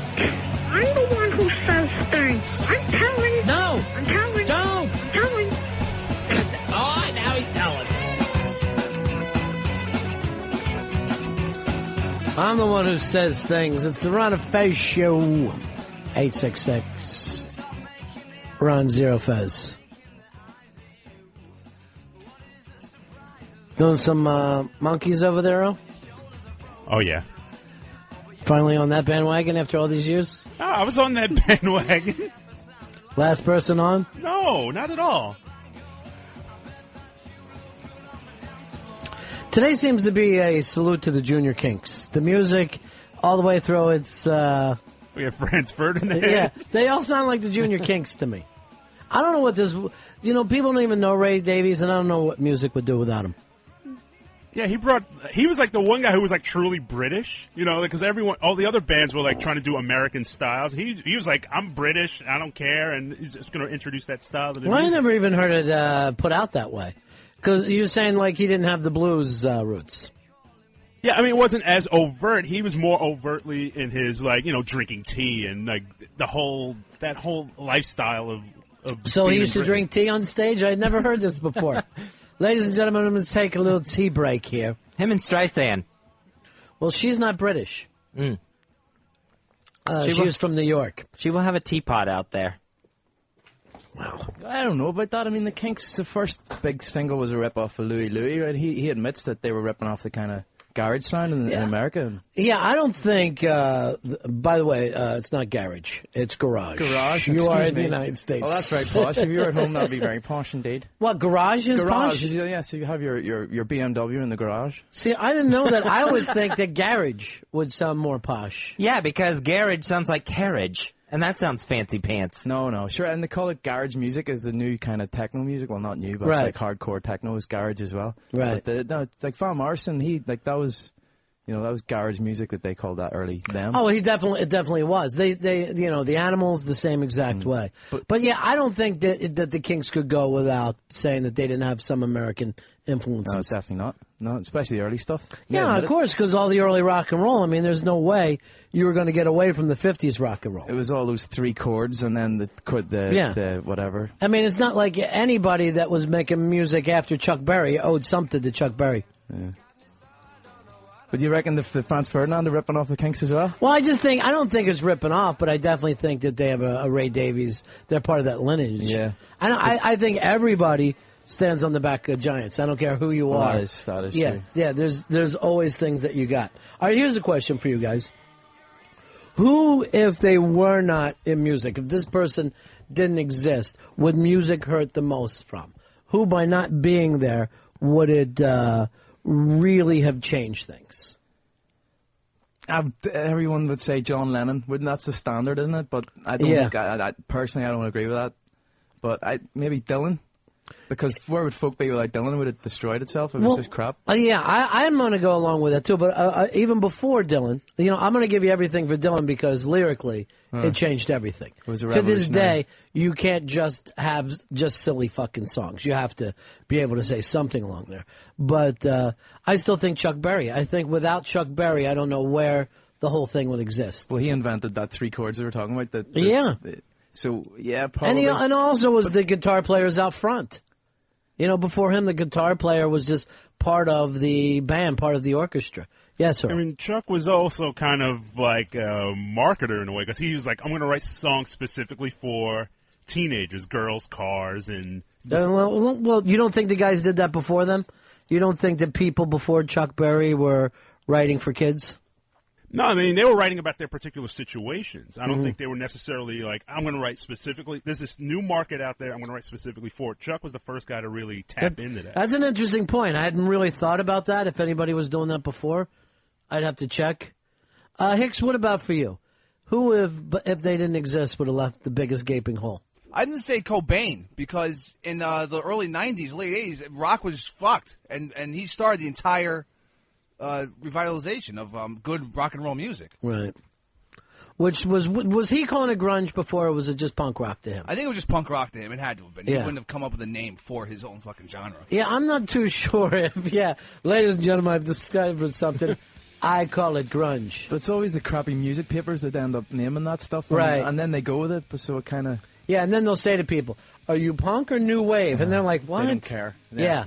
They never want to be pigeonholed, man. Right. But Here is Brian. Brian, you're on the Ron and Fez show. DLB-190, my bye. Hi, buddy. One of the big ones everybody always overlooks is Buddy Holly. Buddy Holly, yeah. There was a sophistication there in rock music that did not exist before. You disagree, no, much? I don't really rate him. I mean, I sort of when I was a kid, I used to like his stuff and I was bopping along to Peggy Sue and all, but I kind of would never go back and listen to Buddy Holly as an adult. Oh, I don't know, man. I think he's really brilliant, and I think his style music set up the whole California sound. That you don't get that sound. You don't have a Crosby, Stills, Nash and Young, let's say, without Buddy Holly.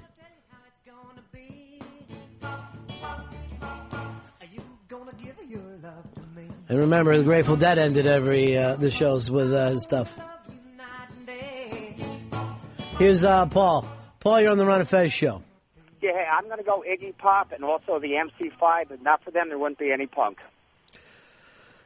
You know, you could say that, but I don't know whether that was a real birthplace for it. Because if you really say that, was Iggy Pop and the MC5 that different from the garage bands? Garage, that were we call it garage. Oh, okay. I get confused. Yeah, it's okay. But was there any big difference between that and the Animals and, Question Mark and the Mysterians? I mean, all that stuff was leading to punk, I Yeah, think. they kind of, that's in the, if you read the old music books, they always kind of do that progression, don't they, from garage into the punk, and then England will pop into the whole thing. But for me, I don't know, but I never come into MC5 till recently, but I would always put the New York Dolls in there as the kind of... As being the early people from punk? Because that's when it changed from the garage type of thing and the kind of the dirtier stuff into the kind of more... We're really not going to even attempt to be popular. No, well, New York Dolls and Sex Pistols were kind of a show band, really. They were kind of more like a glam. Yeah, they were glam. closer to Alice Cooper, Yeah. I think, than to the punk. So if they're the archetype punk bands, maybe that's when punk has to say it started then. Right. I don't know. Here's David. David, you're on Ron and Fez. Hey, buddy. Yeah. How about the King, Elvis Presley? Thank you very much. Well, what about him? He was pretty good and stuff. Yeah, but I mean, what is he really known for? I mean, he didn't write the songs. If anything, he was cashing in on everything that was happening around him. So maybe you could give him a lot in terms of marketing. Like, here's how to become that bubblegum star to little girls. The black guys that he stole the music from. I don't know if he stole. I know people use things like he stole the music, but I mean, those songs, he was not a songwriter. He was a singer. So, it's not like the people that wrote those songs didn't get paid by the record company. A lot of them made more money off of Elvis singing their songs than they would have ever made themselves. So I don't know if I would say that he was a thief, like some people say. But I don't know, other than putting himself out front like that, what he did. What would you say? Or what did he most give to music? I gave it an image. You know what I mean? Like the rock star itself. Yeah, the rock star image. First, like the swiveling hips, the kind of the look. Showmanship. And then a little bit later on, when he did the 68 special, the leather outfit, he kind of made that the rock and roll uniform. No, I don't know if I'd say that. Guys were wearing leather long before. If anything, he made it okay to be a mainstream. You know what I'm saying? Like, I don't think that he invented showmanship. And if you even go back and watch, I don't know if he was more interesting than, like, Little Richard in the way that he moved on stage. But he was a white guy. You know what I mean? So it's not like he came up with it. Here is Nate. Nate, you're on Ron and Fez. This is the conversation ender. Robert Johnson. Without him, all music today would be crap.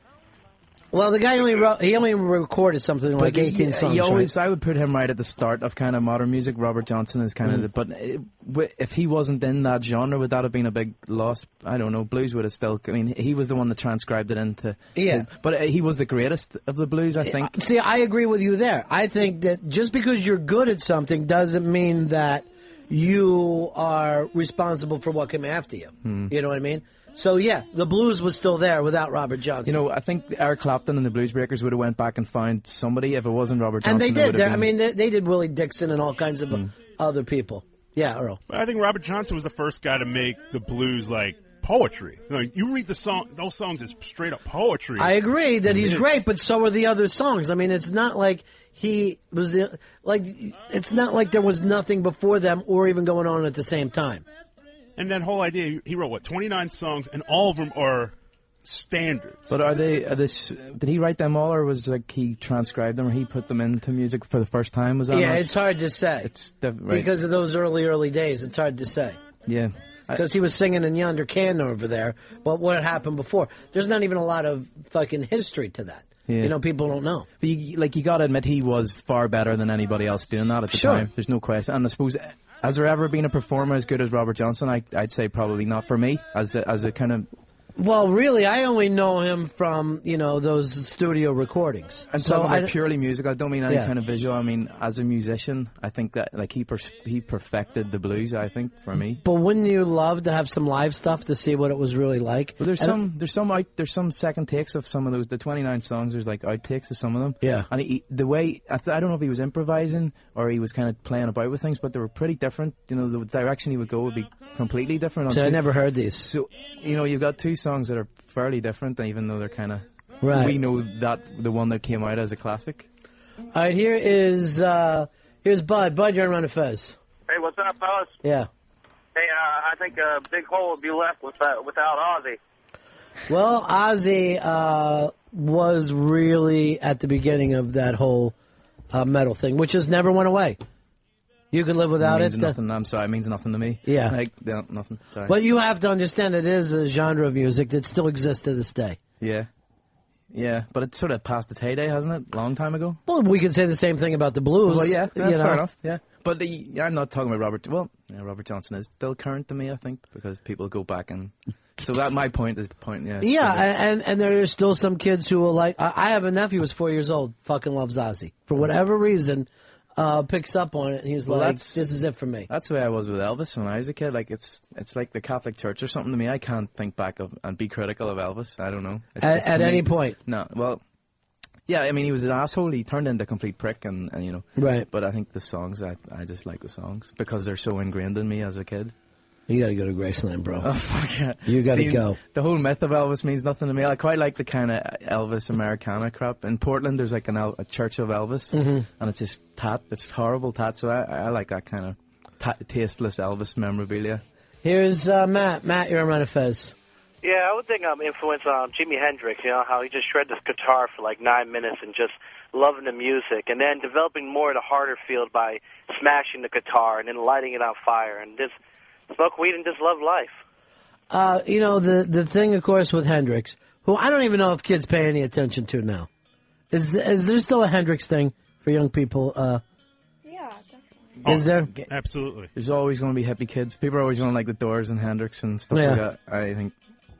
Yeah, that just doesn't seem to go away. That 67 to 1970 thing. Never will. I don't see how it would. Yeah. Yeah, I mean, as far as just Hendrix the musician, Hendrix the composer is like incredible. Great songwriter. Incredible songwriter. And, I can't even think of... People are still trying to do on guitar what Hendrix did. They're still, just the attempt at it is still being And made. it was the way he looked. It was so effortless. It was this fucking... Yeah. People, isn't Bill Hicks that says like he was having sex or the guitar was his cock?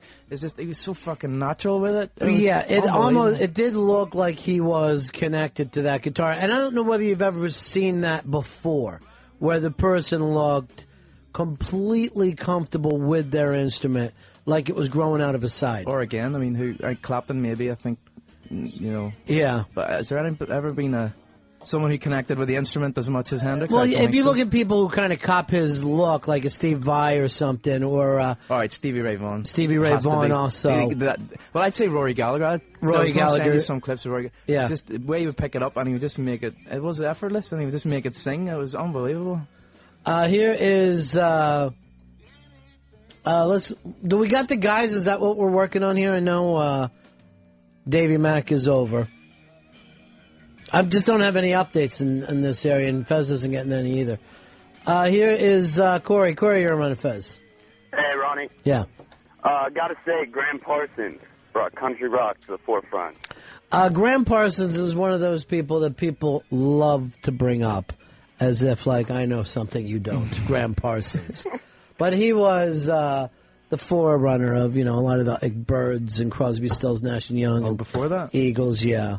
And some of it, I mean, a lot Eagles? of it before of it, like about a year. You know what I mean? But people love to bring up, Earl, you're one of the people who like to bring up Graham Parsons' name. Oh, I love Graham Parsons. Yeah. Just, again, amazing songwriter. And he kind of changed everything as far as blending American music. He really had the fusing of country, of R&B, a little R&B influence, a little bit of a rock influence. He fused them all together. Lee, you're in Fez. Edward Van Halen completely changed the way the instrument was played. You can't listen to a major guitar player after 1980 and not hear his influence. And Eddie was also one of those guys who it just looked too easy. That I think that if he looked like he strained a little more, I think the problem for Eddie Van Halen is the band that he was with never was really taken seriously, even though he was an incredible guitar player. The songs themselves come off a little more bubblegum. Because the songs would only come through. We didn't really hear the story about the band, but you'd see the song in a movie or on a commercial or something, and it's just too pop for... Yeah. But he, the guy, you could never take it away of how he could play. See, that kind of guitar solo, it doesn't really go for me. It just goes nowhere. It's constant.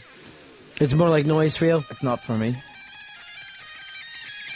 I think you need to be a guitarist to appreciate it, maybe. Yeah. This started that kind of guitar gymnastics thing where, like, oh, that's incredible. You know what I mean? But I don't know whether it touches your soul in the same way. Not for me. And I think without this, you never would have had the Wild Stallions, which changed everything. That's what always Bill and Ted. That's what makes me. All right, now we got the boys lined up over here. So I just have the term setup call. I don't know what exactly that means. So here's Dave. Dave? Ron! Yes. Can you hear me? There's a sea of people here. I'm here with Crazed and Spandy Man, AJ Dynamite, that's Spandy Man, Lil David Blaine. Ron, there's a sea of people here for David Blaine. I'm not even sure if we're going to be able to get to him. We're going to do our best, but it's intense down here, Mr. B. Now, David Blaine, tonight, he's on ABC, right? He's on ABC tonight. At 9 o'clock. 9 o'clock. The Dive of Death. And is that 8 o'clock Eastern, and then also Rocky Mountain, and then back to 9 o'clock? Yeah, it's 9 in more than one time zone. Yeah, they get the extra minute of programming, too, in Rocky Mountain. 8:59. You'll be seeing one more local commercial than you normally would be. They're going to have another time zone for how many people are in here right now. We're going to do our best to make our way to David Blaine. I'm not sure if we're going to get him. But, Ron, I was just informed by the composer, AJ Dynamite, and executive producer, Crazed, that they have a song that they wrote special for David Blaine. If you'd like to hear that song right now. Yeah, I got another line with them, so let me say Crazed and AJ. Crazed and AJ Dynamite will be going to sing a song live. Hopefully, someone from David Blaine's camp can hear it, and will let us talk to the guy. All right, so can I? You want to go ahead and play it for us? Here we go. AJ, take it away. 1, 2, 3, 4. David's been hanging on so long, but my cousin's going strong. The bitches think I'm crazy. Oh, David, why you hanging like a bat? Why you hanging like a bat so long? He's well hung, yeah. He's well hung. He's well hung. He's going far and so long, going so far and gone, and then he's going down, and then he's hanging upside down. And oh my, David, why you hang so long?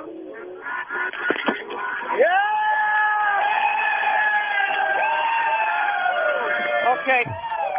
It seems to be very popular there. There's a mob of people here. They all surrounded him. They're all going crazy. All right. So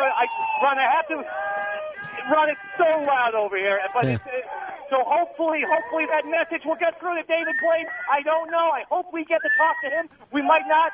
Next time I call you, I'll give you a final answer. Thank you very much. All right, Ron. All right, there he goes. He's over there with Little David Blaine, his puppet. Also Crazed, Spandy Man, AJ Dynamite. Just a cast of retards. They are not going to let these people talk to David Blaine, surely. No reason that they should. Spandy Man and Crazed? Yeah. This is... It's frightening after a while. Hey, Jake, you're on Ron and Fez. Hey, how you doing, Ronnie B? Good, man. They ought to hang Davey Mack from the other end. I'm thinking of Brian Wilson, major influence in both Lennon and McCartney, as well as Elton John and many others. Yeah, but would that have also changed without Brian Wilson? I'm not sure. Well, they always say Brian Wilson was the one that pushed on McCartney to do the Sgt. Pepper, and rate that as you want, but that's a historic moment in pop. His writing skills were just phenomenal. But you honestly think the Beatles wouldn't have been the Beatles without Brian Wilson? I mean, it's very hard for a contemporary to change the way somebody else is. Yeah, because, Paul McCartney says that and George Martin says that, but I think going back, they're just sort of being, we were all great pals at the time. Yeah. But there is a fact that Brian Wilson's supposed to be, would listen to Sgt. Pepper over and over and over Right. and over, and that's supposed to be true. So maybe the other way, McCartney influence. But as you're saying, like, if Brian Wilson wasn't there, a few less, summer pop songs. Yeah, and if anything, what he really added was production more than anything else. I mean, this is a beautiful sound on this song. Yeah. But the song itself... You think that's true? It was more about the way he put it together rather than the actual songs? Yeah. And the way it was produced, where they're going, wow, this is really clean and this is very really complex. These are just average songs that he's made into classics. Yeah. With Pet Sounds of us. But is that not the sign of a genius as well, that he can... Yeah, he's definitely a genius. I'm not taking it away, but do you compare what he's done with, like, let's say, with Dylan? The way Dylan changed so many people. Personally, I would, because I had a Beach Boys phase, so I can't get rid of that. Like, there's definitely... Every Christmas, I don't know why Christmas, I love the Beach Boys at Christmas. I don't think there's a white kid who didn't go through a Beach Boys phase. Yeah. Earl, did you ever get into the Beach Boys? Yeah, I went through my Beach Boys phase. Surfing Safari with Earl Douglas? I went through the, was it Pet Sounds, Holland, Sunflower, that period, that late 60s, early 70s period. Smile. Smiley Smile. If anything, it really came down to acid can hurt you. That's the message that I always got out of it. Here's Bob. Bob, you're on Ron and Fez. How are you? Hey, guys. Good. Earl, you made a comment before about Chuck Berry being the first guy to introduce kids to music or be playing for the kids. And while not to take anything away from Chuck Berry, he really wasn't. Swing band era, when you're talking Benny Goodman, they were writing specifically for kids. It was dance music, yeah. And even before that, I was just reading an article recently that Tin Pan Alley eras, the writers, before they could get their music published, would often perform it and bring kids into the studio and play so they could watch the kids dance to the songs, whether they knew it was popular or not. And really, that Tin Pan Alley, it was a marketing thing. It was like, how do we reach people? What song goes to which performer? I mean, it was all really thought out and market research. Yeah, PR, basically, wasn't it? Yeah. Absolutely. All right, good stuff there, Bob. Thanks. Earl, I know she had nothing to say back to him now. The Chuck Berry thing got slapped out of your hands. You just took it. He didn't slapped out of my hands, but he was in the rock era to say, you know what, I'm going to write for a specific demographic. It's like they're buying the records. Even though he's an adult, he was like, you know what? How much older was he, though? 5, 6 years? He was late 20s when he broke through? Because he's 80 now? I didn't know he was 80 now. Yeah, he's in his 80s now. Yeah, he was in his late 20s. A lot of those guys were in their late 20s when they broke through. Very few were early 20s. Here's Doug. Doug, you're on the Ron and Fez show. What's going on, Ronnie? Hey, I want to bring up Johnny Cash. I know it's, because of a stupid movie and all, but it's, being a kid, growing up when your father's a, Baptist preacher, Johnny Cash was to turn to, like, the darker side of things, and it wasn't the Elvis poppiness. I just, there were people who did stuff before Johnny Cash in country music. I mean, if you're going to go Hank Williams or whatever. So, I would say if you're going to country music, Hank Williams would have been a more important songwriter than Johnny Cash. Johnny Cash was a great performer, and a performer that the rock guys didn't think was some kind of a fucking rhinestone joke out there, He kind of lived the lifestyle. He drank, women. It came out in the songs where he was just completely talking about his crazy life and his crazy lifestyle. But that's sort of being done before. Is that what you're saying? I'm just saying that if you were going by country, you would go Hank Williams over Johnny Cash. Don't know much Hank Williams. No, you're in for a treat, my friend. You're in for a lovely treat. Here is Chris. Chris, you're on Ron and Fez. Yeah, Joe Strummer brought the social and political views into punk rock, which was a new music at the scene at the time. And also Neil Peart brought drumming to the forefront of rock and roll music. Let's be honest, nobody had the spitting drums like Tommy Lee later on if it wasn't for people like Neil Peart. So you're saying we wouldn't have had a Tommy Lee? Fucking Neil Peart. Brian, you're on Ron and Fez. Hey, Ronnie. I think Bowie had a lot of influence on not just music, but sort of pop culture as a phenomenon. I think Bowie was majorly influential on a ton of bands later. Yeah, there's no denying that, particularly about English bands. I think what Bowie did that was so fucking cool and kind of interesting is like, we will change purposefully rather than like the Beatles who went through phases because they were happening with society. Bowie was the first one who were like, all right, we're done that scene. Let's start the new movie now. And that's always hard for fans to go with because you're like, no, I like the last one. And then he moves on to the next thing. Yeah, I remember being crushed a couple times going, what the fuck is this? Yeah. I mean, but to be fair, even looking back, a lot of that stuff isn't sort of, doesn't stand up.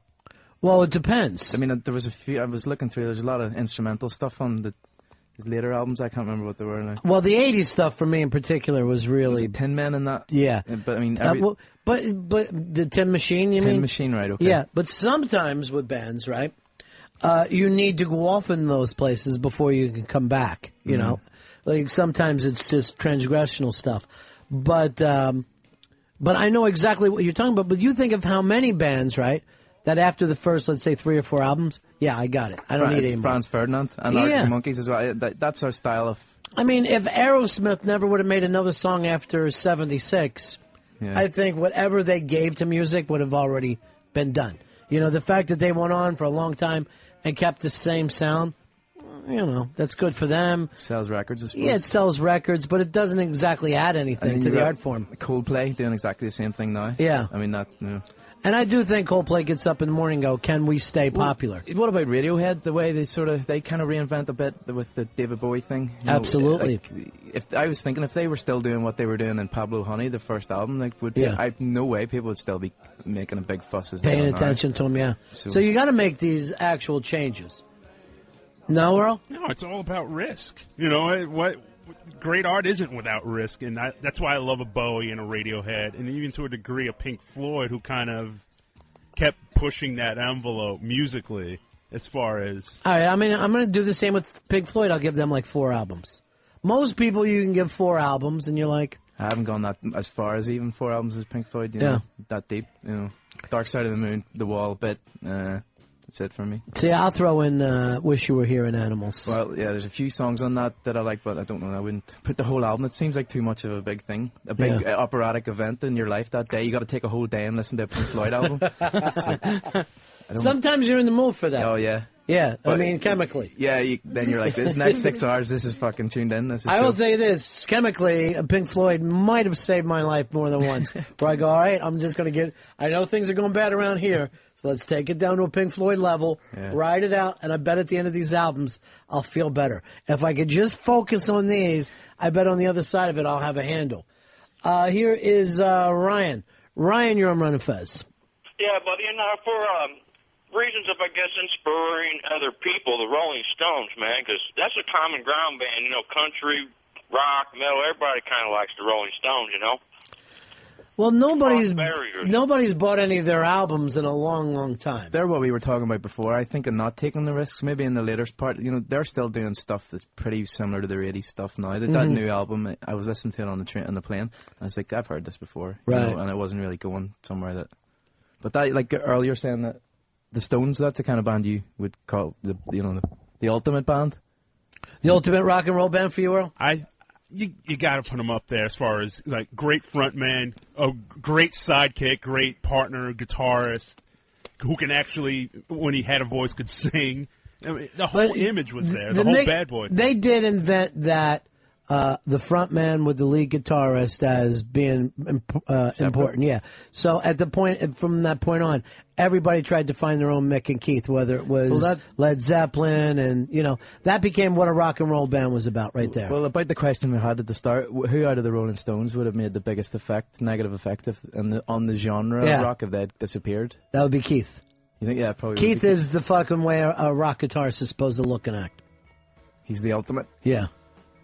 Why does Mick get all the kudos, because the attention? He gets the girl attention, but I think the guys are like, if they could be anybody, it would be fucking Keith. Yeah. He had the songs. Yeah.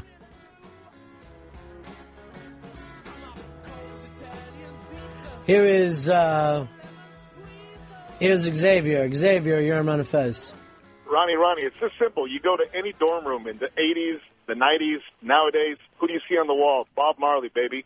Did you ever see a white guy with dreadlocks before Bob Marley? I don't think so. Bob Marley did have his thing. Now, would it be bigger than Peter Tosh, though? For me, yeah, big time. Well, for me personally, Bob Marley was. But let's say, would there have been a Bob Marley without Peter Tosh? Where are you on this one, Earl? Tosh was the outlaw. He was the guy that like danced on the edge and was very political. And I mean, Bob. Not to say Bob wasn't, but Tosh was like he was basically the Wailers version of Keith. You know what I mean? He was kind of the guy that gave him a little bit more of an edge. See, that is kind of interesting when you think about people like that, who are like, by just living it, everybody started to live it after him. You know. But why is the Bob Marley thing so strong, as he says, on the walls? Like, I have lived in rooms pretty much always with, and in your halls of residence in university, everybody's listening to Bob Marley, and that's the... Well, it's very helpful for kids when they have a hero who's dead. That's why Jim Morrison... Let's suppose there was a plane crash in '69, and Mick and Keith were fucking killed. People would be so into that era of Rolling Stones music, it would be fucking crazy. Or if Elvis would have died 10 years... before, or 15 probably in his case. If he would have died instead of going into the army, he would be James Dean. You know, James Dean is up on people's fucking walls. Is he the greatest actor ever? No, but he's dead. You have a place to put him. It makes it okay. Because Elvis died in the toilet all fat and... Yeah, Elvis made it to middle age. Who wants that? But look at how it's not glamorous to go on the toilet. Look at how big the Elvis myth now is anyway. Yeah, but it's a joke myth. There's Blaine up on TV showing himself. He's hanging upside down like a bat. Now, this is what bothers me. They're showing some of the older stuff. You used to escape. Yeah. You used to escape. He just stays there. There would be an end to this thing, you know, some kind of closure on it. All he is doing interviews upside down. That's all I can work out. To put him in a position where he can do interviews where upside down. they lower him. Publicity horror. I like the guy, though. Every year in New York, there's a stupid stunt going on. Yeah, people swing by, and everyone says the same thing. This blows or whatever. Yeah. But I think it's a lot of fun. I think it's good for the city.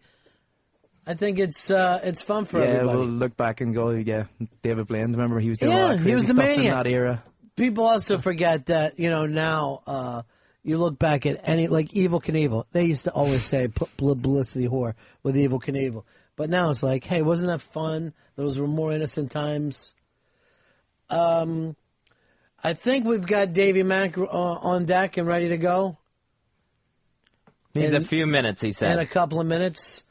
Here is, let's go to Joey. Joey, you're on Ron and Fez. Hey, what's up, buddies? The Elvis Presley of rap music, Grandmaster Flash. Great interview, Ronnie. Great interview, as always. Well, Grandmaster Flash was there first. The other thing I liked about Grandmaster Flash is that he didn't know that it was historic at the time. No, I don't see... There was a good interview, but I just thought ego. I don't see how it's something that everyone agrees came out of the community and came out from the kind of... Man, I think he was upfront about that. You didn't? I thought it was... It's always what I invented. He said this genre that I invented. Yeah. I don't think that's unfair that one person came up with something that was happening kind of organically out of the estates. What do you call them? The housing estates? Or whatever. Yeah, that would be like just the ghetto. The ghetto, okay. Yeah. But I think he was the one guy that put some like real thought into it. I mean, he almost broke it down like a science to what he was trying to do.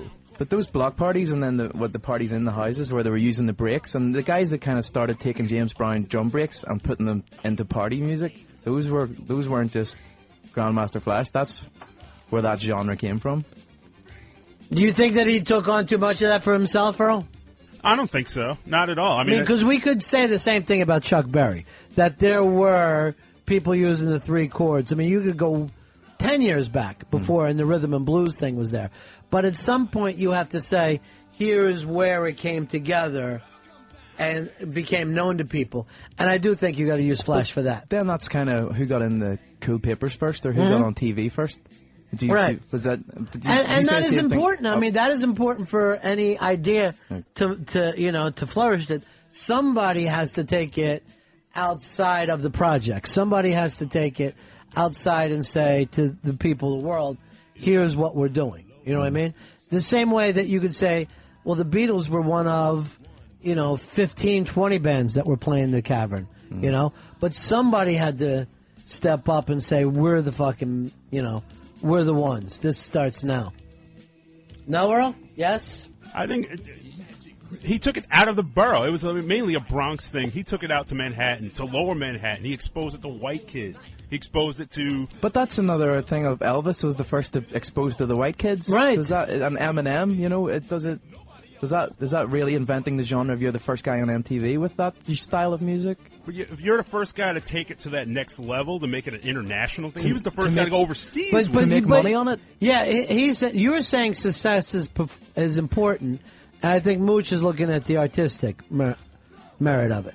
Yeah, and he's got a valid point on that. But at some point, you have to take it to that next level and really bring it out to either a national or international level. And I don't think too many people have ever done anything without influence. I mean, even if we're talking about Bob Dylan, if he didn't have Woody, there would be no fucking Bob Dylan.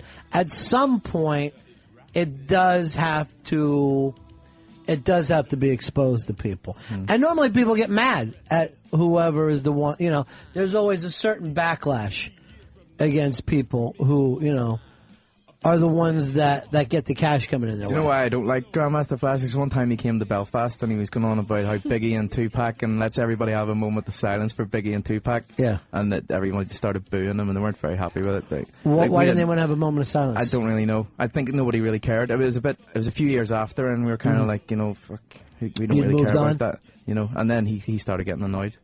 He's all wanting to leave and...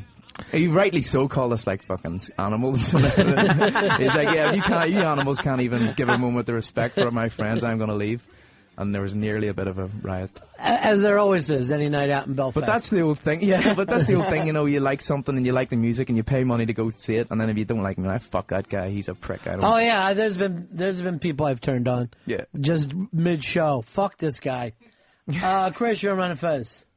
Yeah, I'm thinking some of those... more background people had a pretty big influence. Looking at some of the producers, say Paul Rothschild back 60s and 70s, Well, I mean, before Paul Rothschild, I think George Martin, maybe as responsible for anything that happened with the Beatles, is probably John or Paul. I think that's known. I don't think that anybody is in the closet about that stuff anymore. You met a guy like Tom Wilson who basically invented folk rock and helped with Dylan go electric. And you can even make that argument, mid-60s also. Yeah, the producers are always going to play a big part in this stuff. The gigantic part. Sean, you're on Fez. Hey, Ronnie. Yeah. Hey, what about, he might not be a musician, but what about the influence Muhammad Ali had on rap? And yeah, we've all seen the documentary. So if I didn't have HBO, I'd be like, wow, what a point. Speaking of producers, what about Dr. Dre for gangster rap? Well, Dr. Dre made a lot of money from it. All right, we are ready to go live with Eastside Dave now. David. Ron. Yes. Ron, guess what? What's that? We have made our way, and we are here with Dave. We did it. The crowd's going insane. There's over thousands of people here. I can't contain them all. But Mr. Blaine, how are you today? I'm doing good. You're doing. Are you hanging in there? Yeah, literally. And are you worried about the blood to the head, sir? Not anymore. Not anymore. Okay. We have a few people here who are your biggest fans. I'm just going to let them talk to you. They won the contest. The first one. Why don't you introduce yourself to Mr. David Blaine? Hey, my name is Craig, and I think you're amazing. I have your book, and I think you're phenomenal. Hey, you make me so amazed because I am crazy, and I am your number one fan. I love the fact that you're hanging like a bat upside down. You should be considered Batman. Yeah! Okay. Here's your second biggest fan you are, sir. My name is Spanny Man. I would like to ask you, Mr. Blaine, do you wear anything underneath to keep yourself warm underneath? Sorry about that. And then here's your third person. Here you go. What's up, cuz? This is me, AJ, man. I would love to hang with you, man, but I see you tied up right now. So we'll hang out later after the party. Is that cool, cuz? Perfect. David, what do you think of these three gentlemen? They're three of your biggest fans of all time. They're excited to see you. Incredible. You should see him. You should see him from this point of view. Oh, maybe I should go upside down. Okay, guys, and because the puppet was not... He's the best one to look at. Okay, do you have time for one last guest visitor? Yes, David Blaine? Looks like that's you. This is me. This is little David Blaine. Little David Blaine, everyone. Yes. And he's hanging upside down. That's you. Wow. Is he you? Yes, it's me, David. Like the blue eyes, the orange hair. The How many fingers did I hold it up? I had to go in line. No, I think I can see pretty well. Thank you so much for making my dreams come true. And thank you, David Blaine. Thank you so much. Craig, take it up, Craig. Take it up. Yes, you make me so bad. You're hanging upside down. I want to see my friend.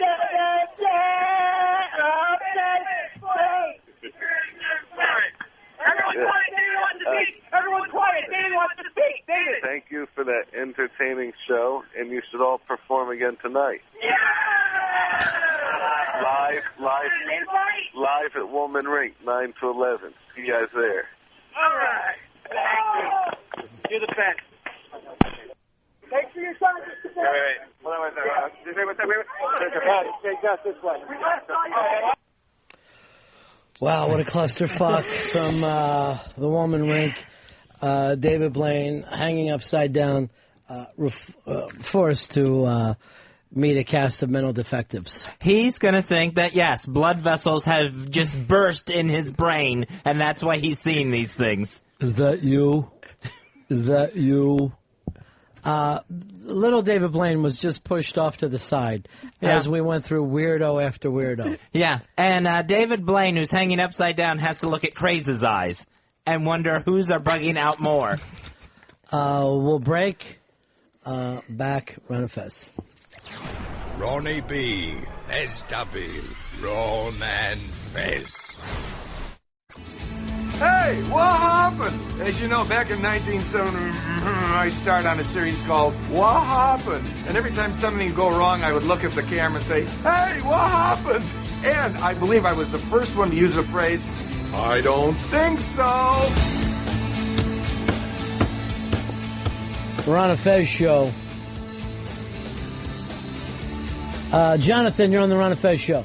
Hey, that was a smash. Loved it, Dave. Knocked it out of the park.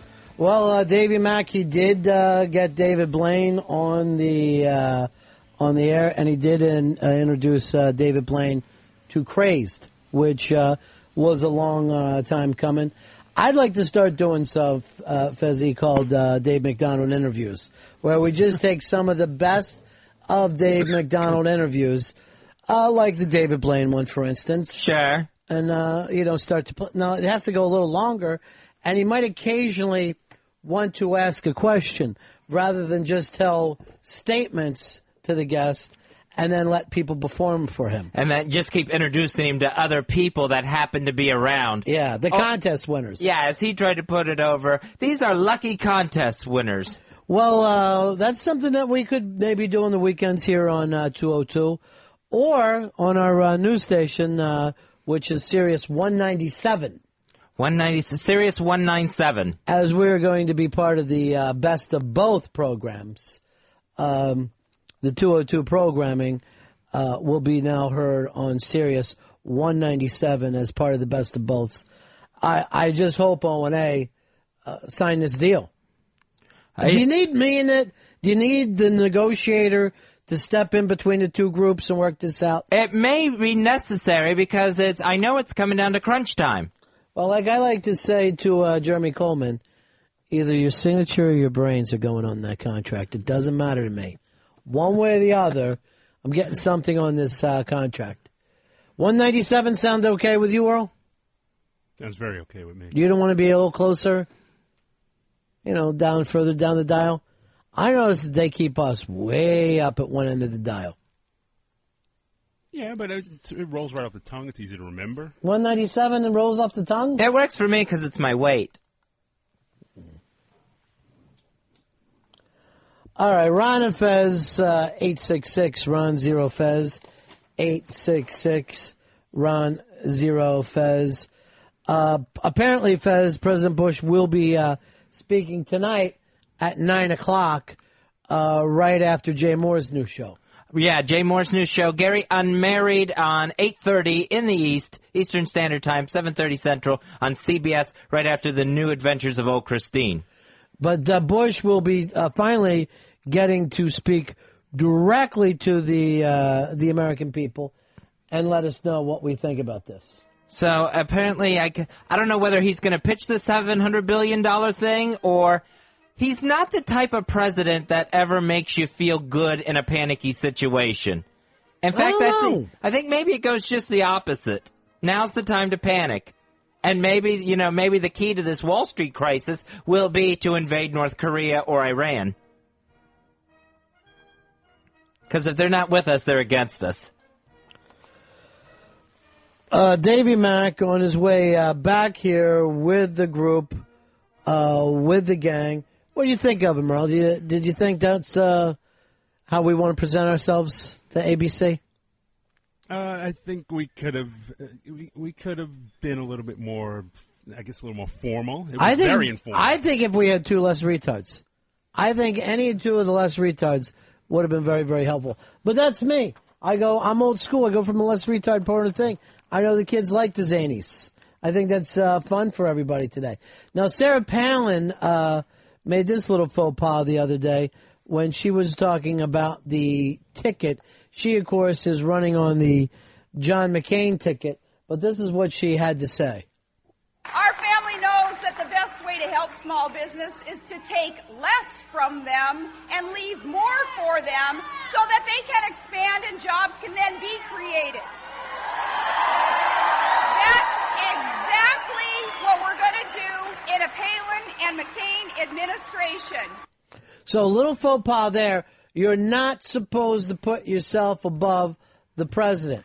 I can understand why she'd want to do this, because she's got the heat and John McCain doesn't. I think she's already acting like the daughter who knows that the old man is leaving something to her in the will, and she's already got a countdown clock of her own going on, thinking, yeah, Palin is going to be at the top of this ticket eventually. I think that's what she's going for. She is still being kept away right now from the press. The press isn't having the opportunity to ask her a lot of questions. Here's what I would like to see the president say tonight at 10 o'clock, just to change at 9 o'clock tonight. To do that thing where he could say that an asteroid is fastly approaching the world. So you don't have to worry about anything else. A giant asteroid is coming towards us. Now, if we were getting destroyed by an asteroid and there was no hope of anyone surviving, would you still try to take cover? No. See, I would still try to hide from the asteroid, even though I know everything's going to be wiped out. Where are you going to hide? I don't know whether it's like I try to get in some sort of, basement. So you think a basement would keep you safe from an asteroid destroying the world? I would still have to try. Have you been in a basement before? Yeah, I've been It's not that far down. No. Maybe go down into the subway tunnels. Yes, because that would be a great way to live in a subway tunnel. If you did live, wouldn't that even be worse? I saw a thing on TV. When that last big asteroid hit, it wiped out all the dinosaurs in North America within 5 minutes. Within 5 minutes, all the dinosaurs were gone. That was the end of their era, which was a lot longer, no offense to you, Earl, a lot longer than the human era. I know that you think, how old do you think that the Earth is, Earl? 6,000 years. 6,000 years. So how long ago were the dinosaurs here? That would go back, you would have to go back maybe millions of years. Now, if the Earth is 6,000 years, how do you go back millions of years? Yeah, the math doesn't exactly add up. I mean, well, I'm gauging people. I'm not gauging, like, actual life forms on Earth. So you're saying humans have only been around 6,000 years? I mean, yeah. I mean, that's how I look But at I it. asked you how old the Earth is. And you said 6,000. Well, again, I'm looking at the Earth as far as people, not as far as other life. How old is the Earth itself? Earth itself, you have to go back millions of years. All right, so the Earth is millions of years old, proving once again Earl doesn't believe in the Bible. And thank you, Earl, because that actually makes me feel better. Get a hold of the people from the Bible and let them know that it's fiction. I don't think it's fiction. I believe in the Bible. No, you just said you didn't. You just said the Earth was millions of years old. Well, as far as, I'm looking at it as far as heaven and earth and creating people. Why, how old is heaven? Like that, I really couldn't gauge a year. If you had to take a guess. Because I think heaven goes back as far as the 80s. I think it goes a little bit further back than that, but... Here is Will. Will, you're on Ron and Fez. Hey, Ronnie, so Earl believes that dinosaurs are floating around in space and the Earth formed around them? Yes, hey, there I were... can believe that. First of all, there are such things as space dinosaurs in the Bible. And at one time, dinosaurs were in space. New Lily, you had something you want to add here? Yeah, the Earth is 4.6 billion years old. 4.6 billion years old. As I'm learning in Earth science. And how long have human beings been walking on the planet? Millions, 50 millions. 50 millions. I think that's a little long. Here's Chris. Chris, you're on the Ron and Fez show. Chris, what do you got for us, buddy? Hey, Ron, how you doing? Listen, if you put it into perspective how long the Earth has been around, if you created a timeline, humans have been on the Earth for 10 seconds of that timeline. So you're saying human beings have only been around for 10 seconds. That surprises me. No, Ron, if you created a timeline of the beginning of the Earth till right now, in that timeline, humans have been here for 10 seconds. First of all, we have a timeline, and we've been here longer than 10 seconds. Why would you have a timeline that gave you the incorrect time? It's not a map where you're doing it to scale. We actually have a unit that'll measure. It would. He's trying to do it to scale, but he forgot to set up the scale. What he should have said is if the time that the Earth was around was a 24-hour day. That's what he left out. Okay. So that was set up to scale, but he didn't set it up. Mike, you're on Ron and Fez. Earl, I got a history lesson for you. Yeah. Australopithecus afarensis, 4 million years to 3 million years. My daughter in 6th grade just brought that home in her textbook. 4 million years ago. And I said that, the Earth's been around for millions of years, and the timeline as far as man has been debated. It's been open. Not at all. Has it not been? It's not being debated. You always say that there's other schools of thought, but there doesn't seem to be by any registered scientist. Here's Matt. Matt, you're on Ron and Fez. Hey guys, how you doing? I got to defend Earl on this one. Yeah. God can part the Red Sea. He can send locusts and plagues to the planet. Why can't he make a planet Earth with 6,001-year-old fossils? So you're saying he purposefully planted old fossils here? Exactly. And why would he do it? Why did he do anything? So just to fool us, I'm going to guess then. To make us look stupid. Exactly. Earl especially. All right, thanks. Here is, it's our friend Mongo. Mongo, how are you, buddy? Ronnie B., super genius. I can clarify what that guy was trying to say. If you put the history of the world into the relative of a 12-hour clock, then humans have been here for 19 seconds. All right, so if we're going to use a 24-hour clock, we've been here for 20 seconds. Yeah, pretty much, yeah. All right, thanks. 866 Ron Zero Fez. 866 Ron Zero Fez. Now, where are you studying all these classes, New Lily? FIT. Now, I had no idea that the Fashion Institute would teach you earth science. You think just earth tones? Yeah, it's the liberal arts classes there. that I'm taking right now. Is this a very expensive school you go to? No, it's a public school. Do you see Tim Gunn in there all the time? No, but he did come. I Yeah. didn't see him. He's left the school now, though, right? Yeah. A lot of future Tim Gunn. So you're studying fashion.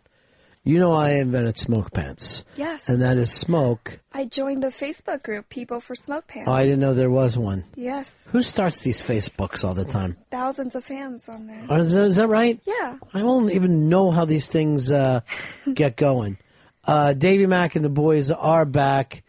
The phenomenal interview. Yeah, come on in, Dave.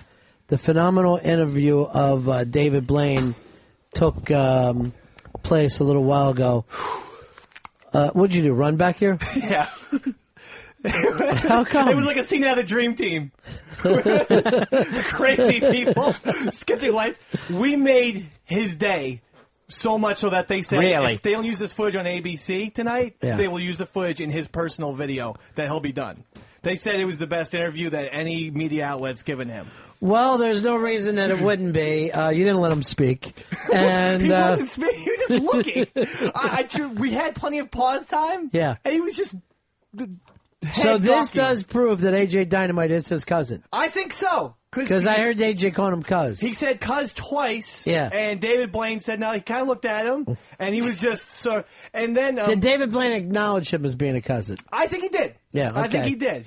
His head was either nodding or shaking, Mhm. but there was head movement. It's hard to recognize even your family, I think, when you're upside down. But the thing is, Why? Yeah. The upside down thing to me, Fez, a little overrated. I remember the Jungle Gym when I was a kid. The monkey bars wasn't that difficult to do. Now we tried when everyone else was allowed to kind of approach him peacefully, and as soon as we went there, they said no one can have anything in their hands. We got patted down and shit. The security was tight on us, so that's why they tried to ban Lil David Blaine. Yeah, he had to be there. And then Now- Lil David Blaine just kind of somehow crowd surfed his way. Now, They're afraid someone's going to cut his ropes. The other thing that was really big is he wouldn't let go of the fact that was a minor version of you. Yeah, it was a miniature version. We really thought it was going to be about little David Blaine, but it really turned out to be about Crazed and... Well, I wanted it to be about Lil David Blaine, but the Yeah. guys were like, no, you're not bringing shit in here. You're not bringing a bag in here. You're not... They didn't want us to bring a microphone in there. So, like, they were like, these guys, we have no idea what explosives they could be hiding. So they wouldn't let us bring, like, a soft drink, a bottle of water. They were like nothing. So Lil David Blaine had to sit outside. Now, were other people getting to get up that close to him, or just you? Everyone got somewhat close, but we just sort of kept inching our way forward with each question. Right. And he was freaked out by fucking Spandy Man. That was the one. That was the wild card. What was the problem there? He went into a crazy... Craze was looking at David Blaine the way a number one fan, executive producer of this David Blaine Ron and Fez project should. Right. Which was, with adoration. And Spandy Man goes off with this weird... Do you wear spandex underneath your outfit or something? See, I didn't understand that where Spandy was going. Yeah, we had to take the phone away from him. In fact, the security guards were taking the phone away from him. And I'm like, okay. Yeah, I noticed he didn't even get an answer. No. And he complained about it, which then upset AJ Dynamite. Right. Who simply wanted to... It's Who wants his snowballed. cousin to have a nice day. Get the team over here, the Okay. investigative team. We'll line them all up. Put them on a couch. The entire investigative team... Spandy Man, Crazed, and of course AJ Dynamite. Everybody got opportunities to talk there. Crazed, first of all, you got to sing to David Blaine. Yeah, what it was that great. like? Yeah, what was that like for you? It was awesome. I thought Yeah. I thought it was great. I mean, I finally got to meet David Blaine. You're that big he of a was like fan? my hero. You really have his book? Yeah, I do. Yeah. Now, what made him your hero, Crazed? Just the fact that he's done so many things, and Harry Houdini is like almost like his hero and his Right. mentor. So I think he surpassed Houdini in a lot of things that he did. All right, let Franklin bust a beat for you, and you can tell us the same story in the terms through a rap song, through your music, your art. I met Dave, and he's here to stay with the crazy rhymes that he choose to play. He was upside down like a bat, in fact, and he never knew what to be Mac. He was doing cuts upside down and all around, doing all the Wayne and all the town. Then he turned, he was upside down, and he was doing it, going in the 360 all around. All right, very nice. And that's a chance for the kids to understand. Now let's go to AJ. AJ, now it proves that he is your cousin. That's right. Yeah. David was happy to see me, you know. He gave me the thumbs up. Yeah. Even though he was upside down. So that's a thumbs down, really. Uh-oh. When you think about it. Sad. But I want all the girls out there in Ron and Fez, Radioland, that my cousin he's well hung. Right. Yeah. He's well hung. We had to sign release forms because they're going to use us, if not tonight, then for his movie. He won't. I know. And so it was an attractive female producer who comes out, and AJ Dynamite asks, "May I sign your back?" Oh, that's Hitting nice. on her. Smart. So using her back, all he needed to do was a signature. It took 7 minutes. She asked me if I was well hung. I said, of course I am. She never said everyone's doing the same joke in the park. That's really You almost got the digits, right? Odd. Yeah, that's good, Never though. happened. She sent me her number in a pantry. So we got AJ and Crazed, both big hits, both loved by David Blaine, Yeah. both admired. And then we had a small problem, Spandy Man.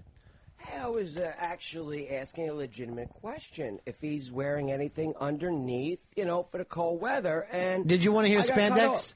I said if he's wearing anything underneath. I forgot what I actually said. Are you wearing but spandex I did today? find out later from a security guard that he was wearing some sort of spacesuit underneath. All right, are you That's what wearing he told me. spandex today under your clothes? Absolutely. All right, let's take a look, quick look, if we can see your spandex. They also yelled at Spandy Man for smoking.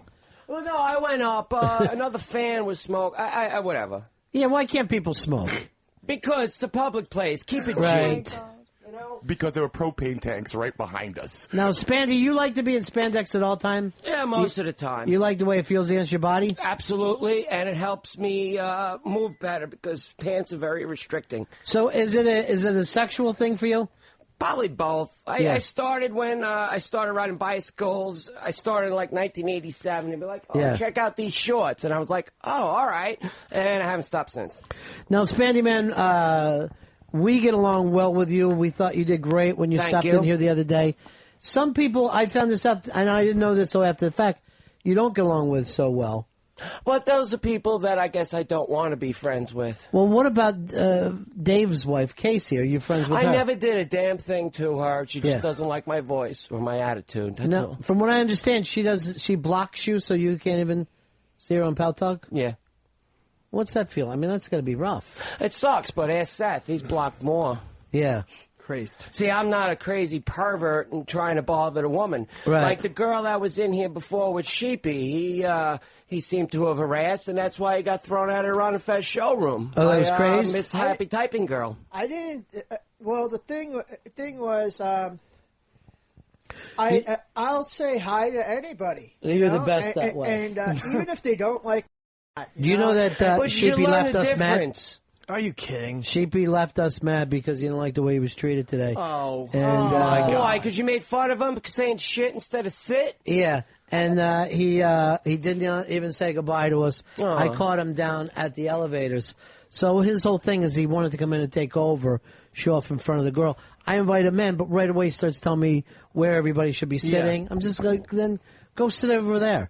So apparently we'll put him in the Mike the Teacher thing as, All right. Chalk no it up longer as a happy. loss. Boy, people have such expectations of the way they want to be treated. And when people get familiar, it's... Yeah. he's That's the got to thing. realize that this is Ronnie's show. It's not his show, though. You know, that's the thing about you, Craze. You're a team player. That's why you're with David Blaine. Exactly. Right? Now you're friends with him. Hopefully you'll be on the special tonight. Yeah. If Hell not, yeah. on the DVD. We signed the fucking release form. I can't believe I met him, man. That was fucking phenomenal. And Blaine loved Crazed. What's He not to loved him. love? He said, I like this guy. He did. said, I literally Most like this guy. I entertaining. can see he's a fan. Yeah. That he's had since he's been hanging. By the way, Sheepy's starting a new board with Millie and Bobo. Of the people, the people that used to like us. Millie that no longer Hatchet? do. Yeah. What happened with Bobo? What happened with Millie I haven't Hatchet? heard from him ever since. Here's what happened. And this really had nothing. There was an Unmasked in D.C. Now, while I'm on stage, Bobo got up and touched Opie. I don't know why, but he got up and he put his hands on Opie. Opie had security that day who grabbed Bobo's wrist and pulled him away. Did he break his ukulele? No, but apparently he has some kind of titanium wrist. Yeah, he's got bad tendons. Yeah. That can apparently just snap like worn-out rubber bands at the slightest touch. You have to be very careful. Mr. Glass. Well, there was no reason for him to touch Opie. I mean, Well, that's you what I should have made said later contact on with the. somebody. That's what I said later on the show. Hey, there's no reason even to be standing up during an unmasked. That doesn't even make Don't sense. touch anyone. Yes, how hard is that to do? Right. Not Exactly. to touch people. Hands to yourself for an hour. Yeah. Especially in my work, there's a whole thing where literally in the videos that they show us that you shouldn't touch anybody because that could be considered as sexual harassment. You've got to see that time and time again too, don't you, Christ? Yeah. Well, I They run it in the electronics I never department. go that far. I never Yeah, go keep that your far hands because off of people. I know Keep my your hands off boundaries. of people. How difficult is that? I know my boundaries. They say, Now, are you allowed where you work to point at your penis and say lunch is ready? I don't know. Probably not. Yeah. How long have you worked there, Christ? Almost 2 years. So you hoping to go to 20? Go to full 20? Hopefully I'll be the next anchor and I'll quit my job. Yeah. He's very much like Dane Cook in that Walmart movie. Employee of the month. Well, I don't know if he's that far. I hope you make it. But I don't know the name of this Dane Cook movie, but it's sure a good one. Employee of the month. Yeah, it's My Best Friend's Girl. That's the name of it.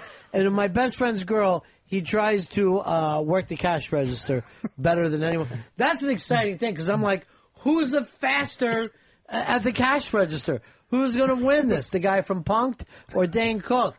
I don't want to give it away for you, but that guy from Punk'd has been stealing. Uh-oh. He's been stealing. Austin Kutcher, yeah. Aston Kutcher. Kutcher? Oh, No, I got the first name right. Look but the who's last trying name to wrong. correct over there. Aston Thank Kutcher. you very much, then, boy. Here is Jonathan, your Ron and Fez. Jonathan.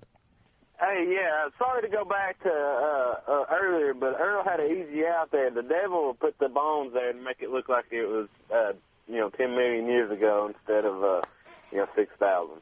So is that what you believe, Jonathan? No, I don't know. I'm just want to be devil's advocate. I believe in Jesus and whatnot, but I'm kind of open to, I'm still, the jury's still out, I guess you would say. On Jesus? The jury's still out on Jesus? No, on me and my, exactly what I believe. Now, Do you I think absolutely Jesus could have believe been a dinosaur? No. I'm saying the devil could have took and put those bones and made it look like they were, You're literally being the devil's advocate. So the devil, to make Jesus look bad, he got some old bones and put them way under the earth so that thousands of years after Jesus, people would find those bones, test them, and then call Jesus a liar. And he had to make really big ones to hide. What really bothers me is why didn't Jesus ever bring up dinosaurs? Well, the greatest trick the devil ever played was, making the world believe that he didn't exist. You know what I'm saying? Now, This did is you what get I'm that from saying. a Bible or a movie called Usual Suspects? That's what you have to do. Oh, yeah, we have a gift for you, Fezzi. This is something that arrived for you today by maybe your best buddy in the whole world. Greg from Buffalo says that he loves you and he wanted you to have something. Yeah, bring it in and see what you got there from Greg from Buffalo, Fez. What did I get here? Greg from Buffalo, very, very excited because his team is now 3-0. All right, nice. I got a Brew Station coffee maker from Greg from Buffalo. Thank you very much. So start brewing up coffee for all your buddies, Fez. Tappy, you're on Ron and Fez. I'm sorry, hold this. What was that, Spandy? I said invite Kathleen from the Bronx there, Fez. to have some coffee with Yeah, them? exactly. I can invite a few people. This makes 12 cups. Well, who would be your 11 friends that you take to your coffee clutch? I would have you and Kathleen. Mm-hmm. Let's see. New Lily could come. Eastside Dave and Casey. Yes. Earl and Pepper. Franklin, you can come. Thank you. AJ Dynamite and Crazed and Spandy Man. Casey will like that very much. Do you want to go on the couch with them? Do you want to sit on the couch with the guy? No, I don't. Do you know how badly Spandy Man misbehaved? You don't want him over your house. Is Fez talking more like Spandy every day, though? Hey! And that's off of O. You don't think Casey would want you at the coffee clutch? I don't know. Maybe we could, but What would you like I to have say nothing against her, and she just doesn't like me as a person. But that's got to hurt, right? Yeah, it does. Does it hurt bad? No. To know why does she pick some people and not you? I don't know. I was not a hater. I never posted anything bad about her. Not one of those whack-bag haters. Would you like to say something to her from your heart? I like you, and I wish you would just drop the hate. That's all. If you don't care, oh well. It just as things are, then it'll stay the same. Is there any way, Dave, and I know this is your personal life and this is your wife. Right. Is there any way that we could do a getaway weekend with Casey and him, that the two of them could just take 48 hours, go off to some beach somewhere, and it's just Spandy and Casey, and when they come back, I think they'll be best friends. I'd like to see them give it a go. All right. Because how about just a double date, Dave and Casey, and I'll find a girl. What about Crazed? Something like that. I'm not dating Crazed. Hell no. What I was going to say was it's hip to hate us because Right. we're the misunderstood. Right. We're the outcasts. Yeah, but maybe Crazed has more of a reason to be hated because he annoyed her, and but I let's say just this. annoy her by existing. Do the haters, have they met David Blaine? No, Have I they don't- sung to well, David Blaine? No, they didn't. The lovers saw it yesterday. Debbie saw him yesterday, and she likes me. She loves me. Oh, she loves you. I mean, they're lovers? No, she loves me. I have no problems with her. The reason why she pretty much banned me from her room was the fact that we had a little deal where I wasn't supposed to say hi or anything to this female because she fucking hates me. Right. Pink is flammable. Yeah, the one who was She was just in here. here today. Yeah, and she said nothing to me, not even a hello. Oh, that's bullshit. So I'm like, bitch. All right, well, Whore. fuck her. Who does she think she Good. is? I like the attitude. Yeah. Hey, have you heard back from Anthony yet? Have you been invited to Anthony's place? No. No. And it's not going to happen. No, let me tell you something. Ant was in here last Friday, and I think he's starting to weaken because he said to me, I'm liking what Craze is doing on the show, and he sounded good, All and I right, didn't know cool. about the rapping. Well, I think he called him weird. Well, yeah, he did say weird, but in weird and like, hey, I'd like him to come to my house. I actually don't remember, but it wasn't weird, but it was like Cool. I don't Kind of like cool. I don't remember the word. Well, let me ask you this about Anthony. Has he met David Blaine? Has he sang to David Blaine? Probably not. Thank you. Face. But And it was, sang but it was beautifully. freaking phenomenal. It was an experience that I haven't had in ever. Yeah, pretty much. It was just phenomenal. This stunt was pretty cool, but I would have loved to seen the block of ice one. I think that was probably a better stunt than this one. My Well, that one personal you couldn't opinion. talk to him. I saw that stunt take place, and he Oh, was they didn't just have a in cell ice. phone and inside? Yeah, he was just freezing inside there. It's kind of sad, really. I'm trying to think of. I saw him standing on the flagpole. Yeah. I saw him in the block of ice. The bubble of water. Water sphere. Oh yeah, the water. I don't know if I saw him buried alive. I don't know. I can't remember whether I saw that live or on TV. When they was just under the water buried. Didn't even make sense. Yeah. He was in a coffin underwater, waving to people. Was that the one in? He did one in London. That Yeah, was, that one I didn't see. So that could was, have been the buried That alive was him one. just in. No, he was plexiglass above ground, but he couldn't eat. yeah, he was above the River Thames. Yes. Yeah, AJ. Ron, I want to emphasize too that that was true. That they said that we was the best. Thank you. Media wise, he was like real. He had a big smile on his face, David. You know.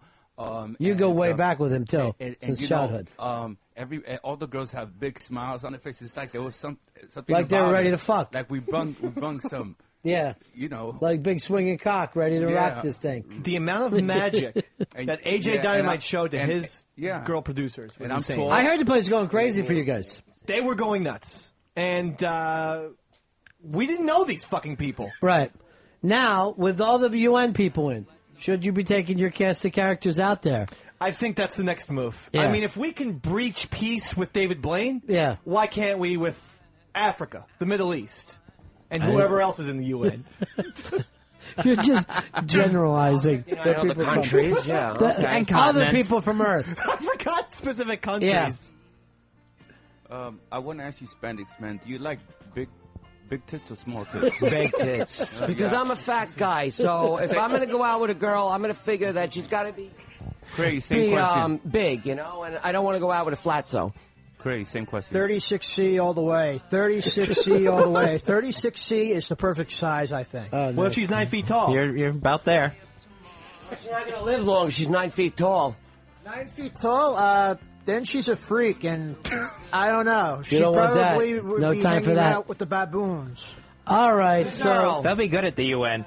there you have it. Dave and his gang maybe on TV tonight. Never. Or on the DVD. Not going to happen. The DVD will happen. Now, I saw the CNN crew was showing when Regis and his gang was over there today. Yeah. That happened with us. Other news stations were taking photos of us. And it sounded like the place was going crazy for you guys. Yeah. We were There was definitely a lot of causing a love. spectacle. There was a sea of people, and they were chanting for us. They chanted David. They even chanted Little David Blaine at one point. Really? They Which did. is not an easy chant to I get was- going. Again, those security guards. What's Little David Blaine going to do? Dave Right. He's almost not got going to taken come out. in and Travis Bickle, Big David Blaine. Yeah. He's a fucking peaceful puppet. He just wanted to be his hero. Now you're sounding more and more like Bobo, where you're blaming everything on security. But it was great, nevertheless. Fez, is there a way for you to get together with all the people that have trouble with you? Bobo, Mikey D, Mike the teacher. Bring them in and have them as your posse. I don't know if they'd cooperate. I don't know if they'd speak to me again. Throw Polo's wife Melly in that. Now, oh yeah, I forgot about Melly. Real quick, because we got to go. Your wife will go away with Spaz for one weekend? Spandy, not Spaz. Span. I'm gonna give it a green light. Yeah, okay. I'm You gonna willing to give do this, Spandy? I'm gonna give it. We don't have to go away. How about just an acknowledgement of saying, hi, you're a human, you never bothered me, just don't annoy me, and I'll be nice to you, that's all. And now, of course, Sheepy is on the list of haters. Yep. No, Sheepy and me are okay. No, I meant that hate Fez. Oh. It's really mean. Real quick, Gio, what do you got for us, buddy? Hey, late Ichiban for you. Yeah. The Ron and Fez show has made it past 250 3 days in a row. Yay! Great. Yeah, that's real important. This is the whole reason to do terrestrial radio. Is this, satellite radios sound just like terrestrial. That's the important thing. Everybody wins. You'll get that on Sirius 197. Can't wait. That's the end of my show. Dog.